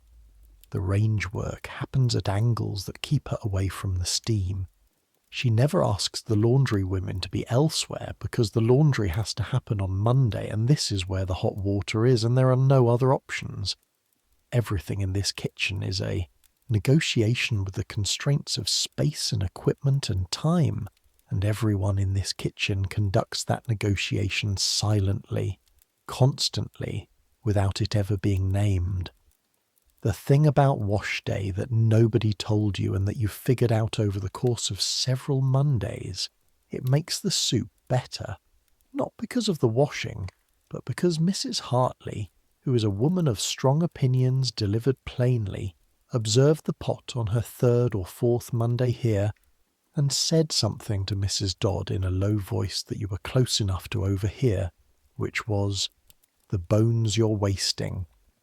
What she meant, the bones from the washing water, not from the laundry, nothing from the laundry, but from her own process. Mrs. Hartley brings her lunch in a cloth, and her lunch is usually bread with a piece of something, meat from her own supper the night before, whatever was left, and the bones from that she drops in the pot without being asked. Mrs. Dodd said nothing about this the first time it happened, just watched it from across the kitchen. The second Monday she handed Mrs. Hartley the ladle to taste. Something passed between them. 2 women who have spent their lives in the practical management of other people's houses and other people's dirt and other people's meals, who understand the economy of nothing wasted at a level that doesn't need discussion. Mrs. Hartley gave the ladle back. She nodded. "Needs more time," she said. 2 more days, Mrs. Dodd agreed. That was the whole conversation.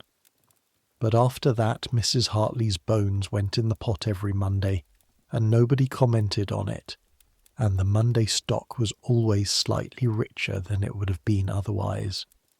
Thomas leaves in November. Not dramatically. No argument, no dismissal. He gets a position at a grander house in a better street with better wages and a higher footman ranking, and he gives 2 weeks' notice and he goes. You're surprised by how much you miss him. You didn't like Thomas particularly. You didn't dislike him. He was part of the kitchen's grammar, a component of the daily structure, and when the component is removed, the sentence reads differently for a while. His replacement is a boy called Edwin, 18, from somewhere in Lincolnshire, who is larger than Thomas and slower, and has the specific quality of someone who will be very good at this job in 2 years and is quite bad at it now. Edwin drops things, not out of carelessness, but out of a kind of earnest overwhelming. He's trying to do everything at once and his hands get confused about their priorities. He dropped a tureen last week that wasn't the good one, thank God, and stood there looking at the shards on the stone floor with an expression of pure horror. You picked up the shards. You said, "It happens." You didn't say, "It happened to me too, 6 weeks in," except mine was a saucepan and not a tureen, and Mrs. Dodd's expression was the specific expression that implies the end of worlds. You just picked up the shards. Edwin looked at you with something that might have been gratitude. You understood it. You remembered being the person who needed someone to just pick up the shards and not say anything about it. You find yourself in November teaching Edwin things, not formally, not the way Mrs. Dodd taught you, with instruction and correction, and the particular weight of her authority. More sideways. More, "Here's what I do. Watch if you want." The water pails. The way you carry them with your elbows bent slightly to distribute the weight differently, which sounds like nothing and makes a difference over 10 trips. The coal scuttle. How you load it so the weight is front heavy rather than back heavy, which is counterintuitive but easier on the shoulder. The pot. You catch Edwin looking at it the way you looked at it in the first weeks, with a wariness, as if it might have opinions. "It's just soup," you tell him. He looks unconvinced. "It's been going for 12 days, he says. 14, actually. "And nobody gets sick from it?" "Nobody gets sick from it. That's the whole point of it." He thinks about this. How does that work?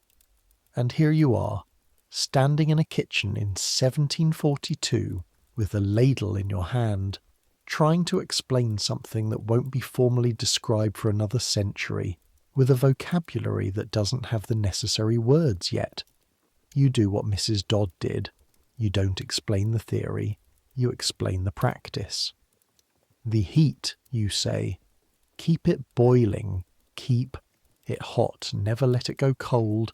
Whatever's in there that shouldn't be, the boiling kills it. That's why you never let the fire go out. That's the first rule of this kitchen. Edwin nods. He looks at the pot with slightly less wariness. "My mother used to keep something like this," he says. "On the hob, she called it the forever soup." The forever soup. You think about that. "That's a better name for it than what we call it," you say. "What do you call it?" "We don't really call it anything. It's just the pot." Edwin looks at the pot. "The forever soup," he says quietly, like he's reintroducing himself to something familiar. The pot doesn't respond, obviously. It just boils. But you find yourself thinking about that name for the rest of the week. The forever soup. Not because it's poetic, though it is slightly, but because it's accurate. The forever soup. The thing that never ends, that receives everything and transforms everything, that exists outside the regular time of the kitchen in some way, that was going before you arrived and will be going after you leave. The forever soup. Yeah, that's what it is. You've been answering the back door for months now, and it has its own grammar. The back door of a kitchen in a house like this is a different kind of threshold from the front door. The front door is public and ceremonial, and everyone who comes to it is doing so in full acknowledgement of the social contract.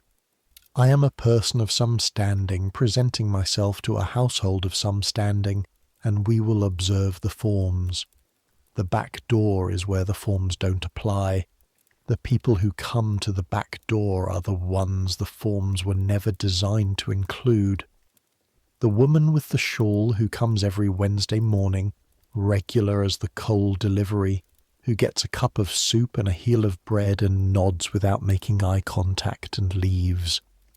The old man who comes occasionally and who you've learned, from fragments of things Mrs. Dodd doesn't quite say, has some history with this household that predates your arrival and is not going to be explained to you.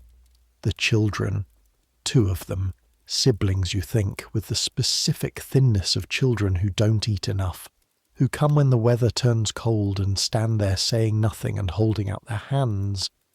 The first time the children came, you didn't know what to do. Nobody told you.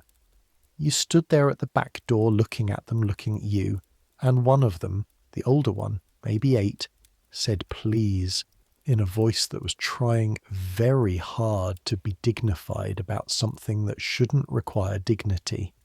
You went to the pot. You filled 2 cups. You brought them back.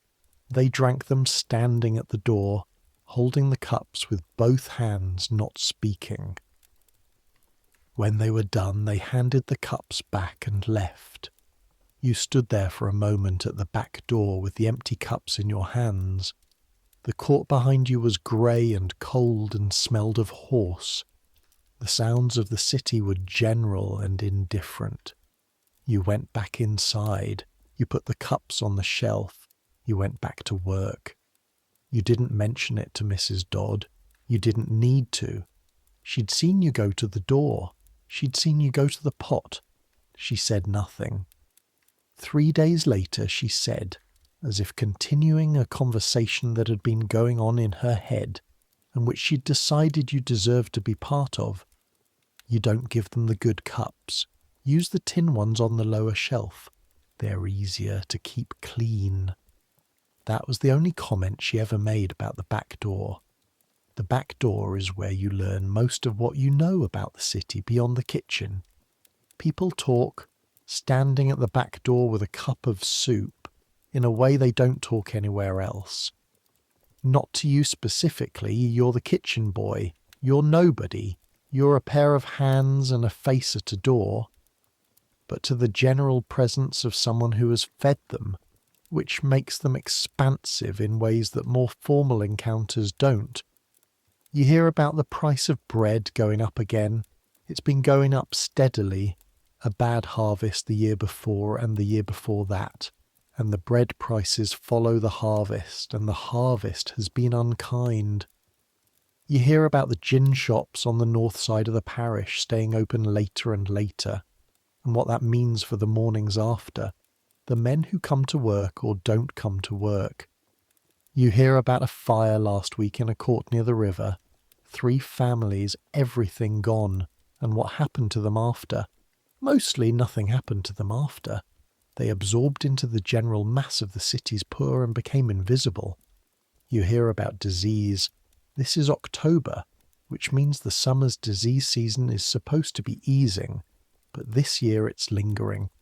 There's a fever going around the eastern parishes, something intestinal, the kind of thing that makes you think about the quality of the water sources, the distance between the pump and the privy. You think about the pot, about the boiling, about what sustained high heat does to what makes you sick. You don't have the word for it, but you have the understanding. And sometimes, standing at the back door, you want to grab people and say, boil your water, boil your food, keep the heat up. Don't eat things that have been cold overnight. You know it won't help. You know the problem isn't ignorance of the principle so much as access to the fuel, the fire, the pot, the time and shelter to maintain it. You need a fire to boil water. You need coal or wood for the fire. Coal and wood cost money. The people at the back door have the least money. The safety of the pot is a luxury. Just not one that's recognised as such, because its alternative is dying quietly of something preventable rather than dying visibly of something dramatic, and the city doesn't mourn its invisible deaths. You hand over the cup. The person takes it. The transaction is simple and insufficient and the most useful thing available. December comes with cold that's different from October cold. October cold is a warning. December cold is a commitment. The pump in the court freezes on the 3rd of December, a full month earlier than last year, according to Mrs. Dodd, who makes note of these things in her kitchen ledger, alongside the prices of vegetables and the quality of the bacon from the butcher on High Street. Pump frozen 3rd of December. Earlier than usual. Check lower pipe tomorrow. You run hot water over the pump from a kettle every morning for the first week of December. This adds 15 minutes to the start of your day, which already started before the sun. And those 15 minutes happen in the dark, in the cold, crouched over an iron pump in a stone court, pouring water from a kettle that you have to be careful not to pour too fast because boiling water on frozen iron can crack it. And then you have a different problem entirely. The technique is slow pour, starting at the joint, working down. Coax, not force. The ice releases gradually, and you know when it's done because the pump handle moves without fighting you, and the water comes out in a clean cold stream rather than a reluctant trickle. 15 minutes. Every morning. You add it to the list of things that are now automatic, things your body does while your mind is doing something else. Thinking about the day ahead, or not thinking about much. Just existing in the dark and the cold with your hands occupied and your breath making clouds. The kitchen in December is the best version of the kitchen, even with everything that makes it harder. The heat that was oppressive in July becomes the point of the room, the reason for the room, the single argument for being inside this particular space in this particular building. The range in December isn't something you work around. It's something you move toward continually, with the specific gratitude of someone who knows what the alternative is. Outside, frozen pump, icy cobblestones, the kind of cold that gets through wool. Inside, the range at full burn and the pot on its hook, and the smell of coal smoke and fat and long-cooked stock that has become, over these months, the smell of safety. The smell of safety. You didn't know that was a thing until you had it. You didn't know that a smell could mean safe until you found one that did, and now you understand your mother's kitchen in Yorkshire in a way you couldn't from inside it, because you had to leave it to understand what it had been. One evening in mid-December, Mrs. Dodd does something unprecedented. She sits down. Not at the end of the day, not after service. She's always sitting at the end of service doing the ledger. She sits down in the middle of the afternoon, which has never happened before in the 11 months you've been here. She sits on the bench with her hands flat on the surface of the bench and she looks at the range. You keep doing what you're doing, peeling at the other end of the bench. Maggie is in the scullery. Edwin is upstairs on some footman errand. It's just you and Mrs. Dodd in the kitchen. You peel. You don't look at her. You've learned that looking at Mrs. Dodd during moments that aren't about the work creates a kind of pressure she doesn't like. That looking means asking, and asking is usually the wrong instinct. You peel. After a while she says, "My feet." You don't respond. You keep peeling. You understand that this is not a request for help or sympathy, just a statement, the same way the kitchen lets in cold sometimes and you say cold coming under the door without expecting anyone to fix it. 31 years, she says, on stone floors. She looks at her hands flat on the bench. My mother's feet were worse than mine, she says. She worked until she was 64. I thought that was... She pauses. I thought she was suffering. She said it was just how it was. You peel, the sound of the knife on the turnip, the slight resistance, and then give. She was right, Mrs. Dodd says. A pause. Don't let it be the only thing you're good at, she says, and now she's talking to you directly and you look up. This, the kitchen. Find one other thing, a skill, a trade, something that uses a different part of you, so that when this part is, when it gets harder, you've got somewhere else to be. She looks at the pot. I should have learned to read better, she says. I can manage, but not well. If I could read better, I could do accounts. I could do something that isn't all standing. She stands up. She goes back to the range. The conversation, such as it was, is over. You peel another turnip. You think about what she said. You think about learning to read better, which you can do. You read adequately. The vicar's schooling in Yorkshire was basic but real. And you think about the accounts ledger she keeps. You think about asking her to teach you. Not tonight, not now. But the thought is there, and you file it where you file things that matter. Christmas in this household means more work. Not the Christmas of upstairs, of the family's table set with the good china, the silver candlesticks, the card games and music and wassail by the fire. That Christmas is a destination. Your Christmas is the journey, more guests, a dinner on Christmas Eve of 14 covers, a breakfast on Christmas morning that Mrs. Dodd has been planning since the 1st of December, a specific and intricate breakfast featuring things she's been preparing in stages, the raised pie, whose crust was made a week ago and sealed and set in the cold larder, the potted meats in their crocks, the preserved fruits from the estate brought out of their stone jars and arranged on dishes. The pot runs at maximum for 5 days straight. You sleep 4 hours on Christmas Eve. You're up at 3 in the morning. 3, not 5, not half 4, but 3. Because the raised pie needs to come out of the cold larder and come up to temperature before the oven receives it, and that process has a specific required time, and Mrs. Dodd has calculated backward from the family's breakfast at 9 to establish 3. At 3 in the morning in December, in a kitchen with 1 candle and a range that's been banked for the night but not cold, with your breath making visible clouds even in here, you carry a pie from the cold larder and set it on the bench and stand back from it and watch it begin, almost imperceptibly, to breathe. The pastry, raised hot water crust, the kind that stands straight and holds its shape, is pale gold in the candlelight.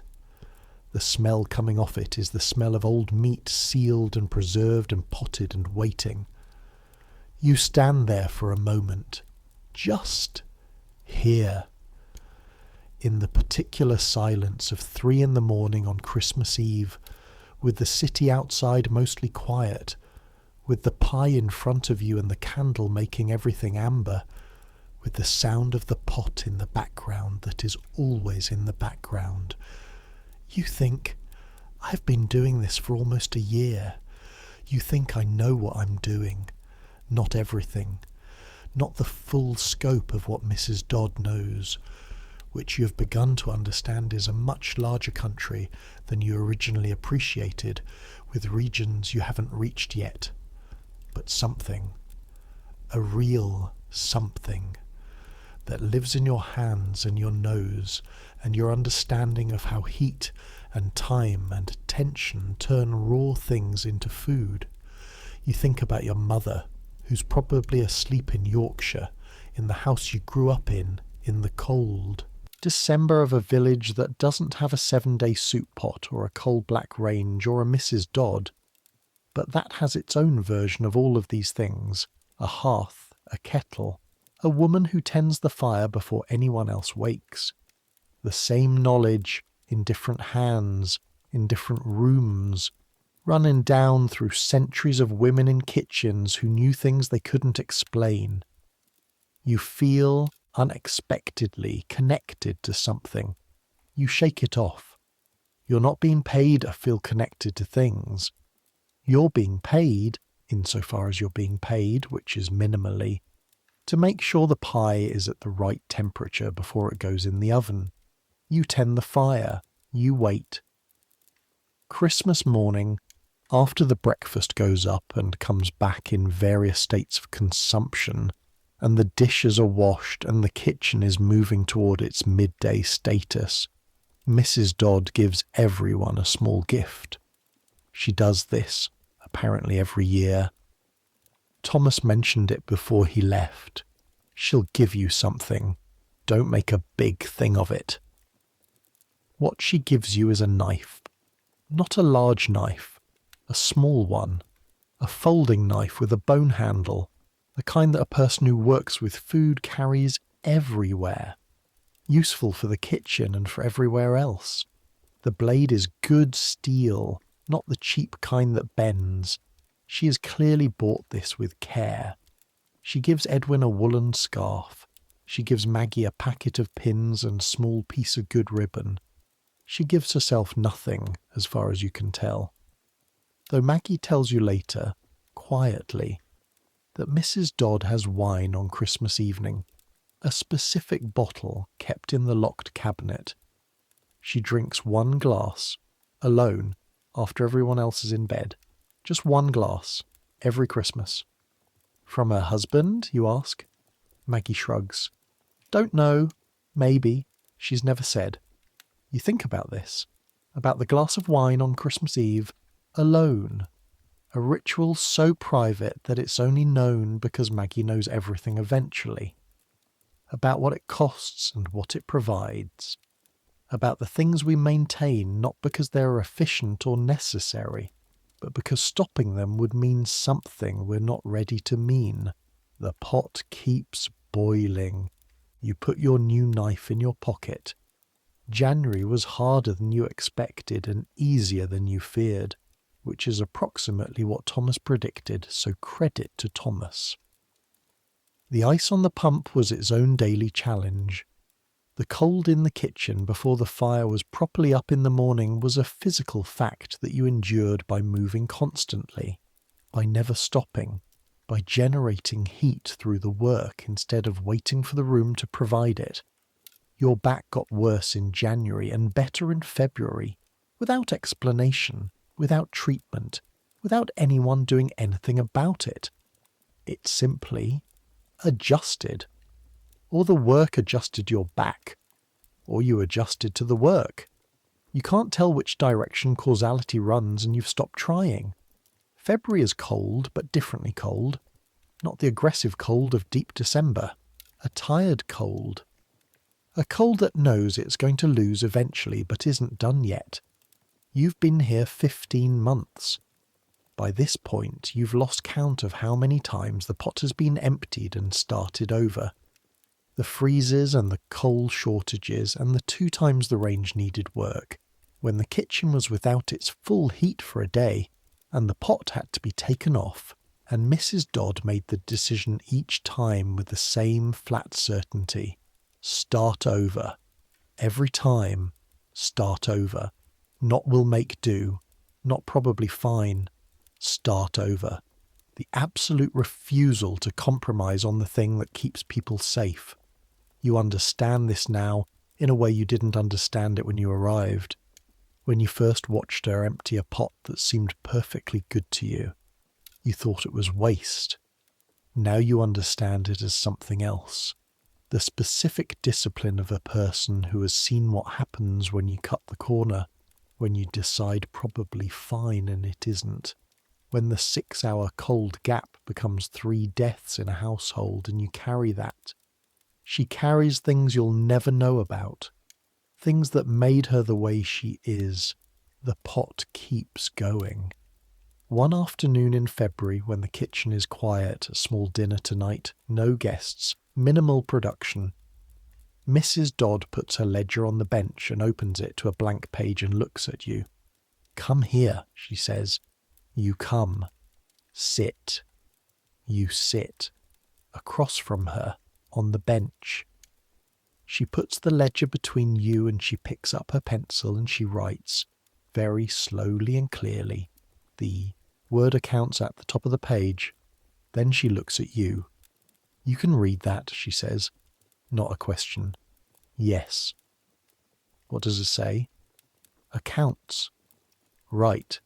She turns the ledger so it faces you. You told me in the autumn you learned your letters from the vicar. basic letters, yes. Can you do sums? Addition and subtraction, sum multiplication. She nods. That's enough to start. This is how I keep the kitchen accounts. She points to a row of figures. Column 1, what we spent. Column 2, what we were given. Column 3, the difference. You understand? You look at the columns, you understand. I'm going to show you how I do this, she says. Every week. You'll watch, then you'll do it yourself, and I'll check it. You look at her. Why? You say, and immediately think maybe that was wrong. But she doesn't look annoyed. She looks briefly as if she's deciding how much to say. Because, she says, I'm not going to do this forever, and whoever does it next should know how it's done. And you're the one who's paying attention. She turns the ledger back toward herself. Now, Tuesday's market. What did you spend on the vegetables? This is how you learn to keep accounts. In the February afternoons, when the kitchen has its quietest hour, Mrs. Dodd teaches you the ledger, not just the arithmetic, the judgment, when to haggle, and when the haggling will cost more in time and relationship than the penny saved. How to track a supplier who's been padding their weights. How to read the market prices week to week and see the trend before it becomes a problem. How to see 6 months ahead from where you're standing. Which vegetables will be scarce and expensive by March. Which ones are worth storing now. Which ones can't be stored and have to be bought fresh and expensive when they come. This is not taught in any school, not written in any book, not in this kitchen. It lives entirely in Mrs. Dodd's head, and it is being, with the deliberate care of someone who does nothing carelessly, transferred into yours. You start to understand the kitchen differently, not as a place where you work, as a system you're being entrusted with. March. 11 months to go on your arrangement. You knew from the start it was a 2-year position. That's how kitchen work is structured. A period of apprenticeship before you move to a higher position or a different house, or, if you've been particularly unlucky or particularly foolish, back to wherever you came from. You've been thinking about after, not desperately, not the way you thought about it in the early months, when after seemed like rescue and the kitchen seemed like something to survive. More practically, you're going to need a position, you're going to need a reference, you're going to need to have learned enough to be worth taking on somewhere better. You're sitting in the kitchen one evening when the house is quiet, the family gone to visit relations for a week, a skeleton household, minimal work, the strange holiday feeling of a working house in its off mode. And Mrs. Dodd is at her ledger, and the pot is on the range, and Maggie has gone out on some errand, and Edwin is upstairs doing whatever Edwin does in the evenings. Just you and Mrs. Dodd and the pot. You say, what happens after? She doesn't look up. After what? After my 2 years, when I go. What happens to the kitchen? A pause. She keeps writing. Edwin will be better by then, she says. He's better already. And there'll be a new one. A new kitchen boy? Always a new kitchen boy. You think about this. About the procession of kitchen boys who have slept on this floor before you, who have turned this spit, who have carried these pails, who have looked at the pot with wariness and then with something else and then left and been replaced. Did you ever leave? You ask. From a kitchen, a position you'd been in a while. She puts down her pencil. She thinks about it. Not performing thought, actually thinking in that way she has, where you can see the calculation happening behind her eyes. Twice, she says. Once when I was younger than you, once when I was about your age now. Did it feel wrong, she says. Yes, the first time. because I thought the work I'd done meant something to the place, and it didn't mean anything to the place. The place continued. The new cook arrived. The kitchen continued. It felt like... She pauses. Like being water, she says finally, which is not the word you expected. You pour water into a vessel and it takes the shape, and when you pour it out again, the vessel doesn't remember the shape of the water. You sit with that. And the second time I understood that better. I left and the kitchen continued, and that was right. That's what kitchens do, they continue. They're supposed to continue. She picks up her pencil again. What you take with you, she says. Writing something in the ledger, not looking at you, isn't the kitchen. It's what the kitchen taught you. Those are different things. One stays, one goes with you. You stay for the full 2 years. You stay 3 months past the 2 years, actually, because a position you'd been considering fell through, and Mrs. Dodd offered to extend your arrangement while you found something better, which she did without comment and without pretending it was charity, just as a practical accommodation that benefited both of you. When you leave, it's in April, spring again, the same October you arrived, but opposite. The same court behind the house with different weather. Not rain, but pale sun. The cobblestones dry for once. Mrs. Dodd gives you a reference letter. She writes it herself, in the kitchen, the morning you're leaving. You watch her write it, and it occurs to you that this letter is the first and possibly the only formal acknowledgement that the 2.5 years happened, that the work was done, that the knowledge was transferred. The letter is 3 sentences, very specific sentences, not warm, not cold, accurate. William Marsh has worked in this kitchen for 2 years and 3 months. He is reliable, skilled in the management of a working kitchen range and the maintenance of kitchen accounts, and can be trusted with provisions. Something about character at the end that she writes without looking up and folds before you can read. She hands it to you. You put it in your coat. Thank you, you say. She nods. She goes to the pot and she lifts the lid and she stirs it and she puts the lid back. The pot is on day 8 of its current run. Not a special day, a Tuesday. The bones from Sunday are in there dissolving, and the vegetables from Monday's market are softening, and it smells the way it always smells on day 8. Deep and old and warm, and like the whole of what this kitchen has known this week distilled. Leave yourself time to get there, she says, and don't eat anything at the new house on the first day unless you've seen where it came from. You almost laugh. You turn it into a nod. Yes, Mrs. Dodd. You pick up your bundle. You go up the kitchen stairs for the last time, through the door, through the house's back passage and out to the street. The city receives you.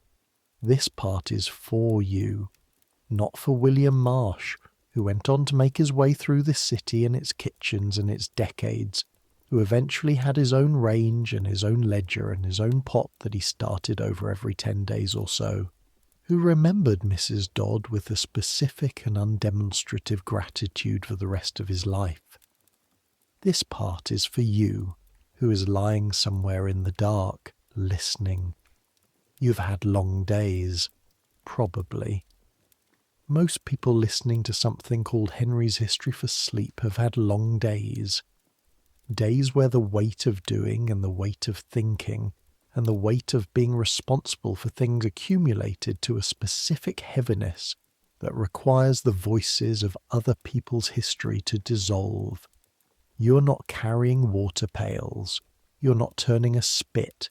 You do not have cracked knuckles from hot water and Mrs. Dodd's dry winter kitchen.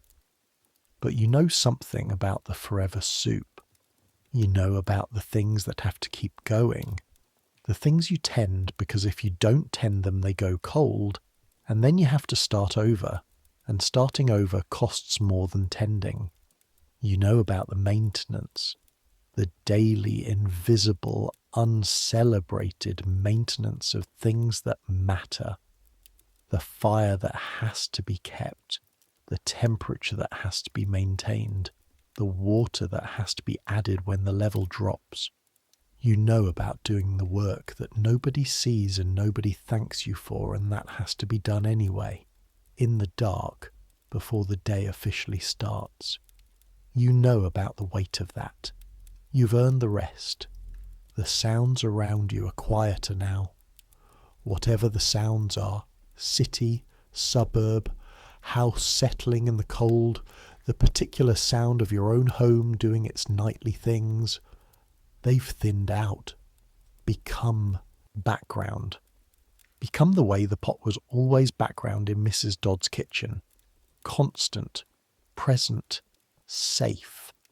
Let them be background. Let them be the proof that things are continuing without you needing to tend them right now. The fire is banked in whatever way your fire is banked. The temperature is maintained in whatever way your temperature is maintained. The things that have to keep going are keeping going. You have done enough today. You have turned enough spits, carried enough pails, stirred enough things. Let someone else's hands do it for a few hours. Let the night have it. The room is the right temperature now. Not perfectly warm. Nothing is perfectly warm in December or October, or the deep cold parts of the year, but warm enough. The particular envelope of warmth that a body generates under blankets, that asks nothing of you except that you lie still and let it do its work. Warm enough, you are safe enough. The things outside the door, the street and the night and the distance of everything that needs doing are outside the door. Right now, just this, the weight of the mattress under you, the press of covers, the darkness that has no agenda. Let your hands rest. They've been working. Let your back rest. It's been carrying. Let your mind do the slow unspooling it does when you stop directing it, when you stop asking it to solve things and calculate things and track the temperature of the fire, when you let it just move the way steam moves off a pot. Not purposeful, not going anywhere, just rising and dispersing and gone. William Marsh slept on a kitchen floor until he was 19, and then he slept in a slightly better room, and eventually he slept somewhere warm enough that he stopped noting the temperature as a thing. He never forgot the cold floors. He never forgot the sound of the pot in the dark. In his old age, he told his grandchildren about it, the forever soup, the way it boiled through winters and summers and the coal shortages and the frozen pumps and the December mornings when the kitchen was so cold you could see your breath even with the range going. They thought it was a strange story. They couldn't quite imagine it. He couldn't quite explain why it mattered as much as it did. Some things you have to live inside to understand. The church bell. Distant. Not the one nearest. That one rings on the quarter hours and you've stopped hearing it. But a further one. Something across the city. A tower you've never seen. Marking the hour with a sound that carries farther than it has any logical right to. Let it mark. Let the hours pass. They're going to pass whether you're counting them or not. The better use of this time is rest. The better use of these hours, the dark ones, the quiet ones, the ones that belong to sleep and not to anything else, is exactly what they're for. You've tended enough fires today. The pot is on. The fire is going. Whatever has been boiling long enough is safe by now. Let sleep take you the way the stock takes a bone, slowly, without drama, dissolving the edges of things, turning the separate pieces into something general and warm and unified. Let it take the ache in your hands first, then the weight in your shoulders, then the small unsorted things at the back of your mind, the list of what still needs doing, the half-finished thought about something that happened, the small anxiety sitting just below conscious attention.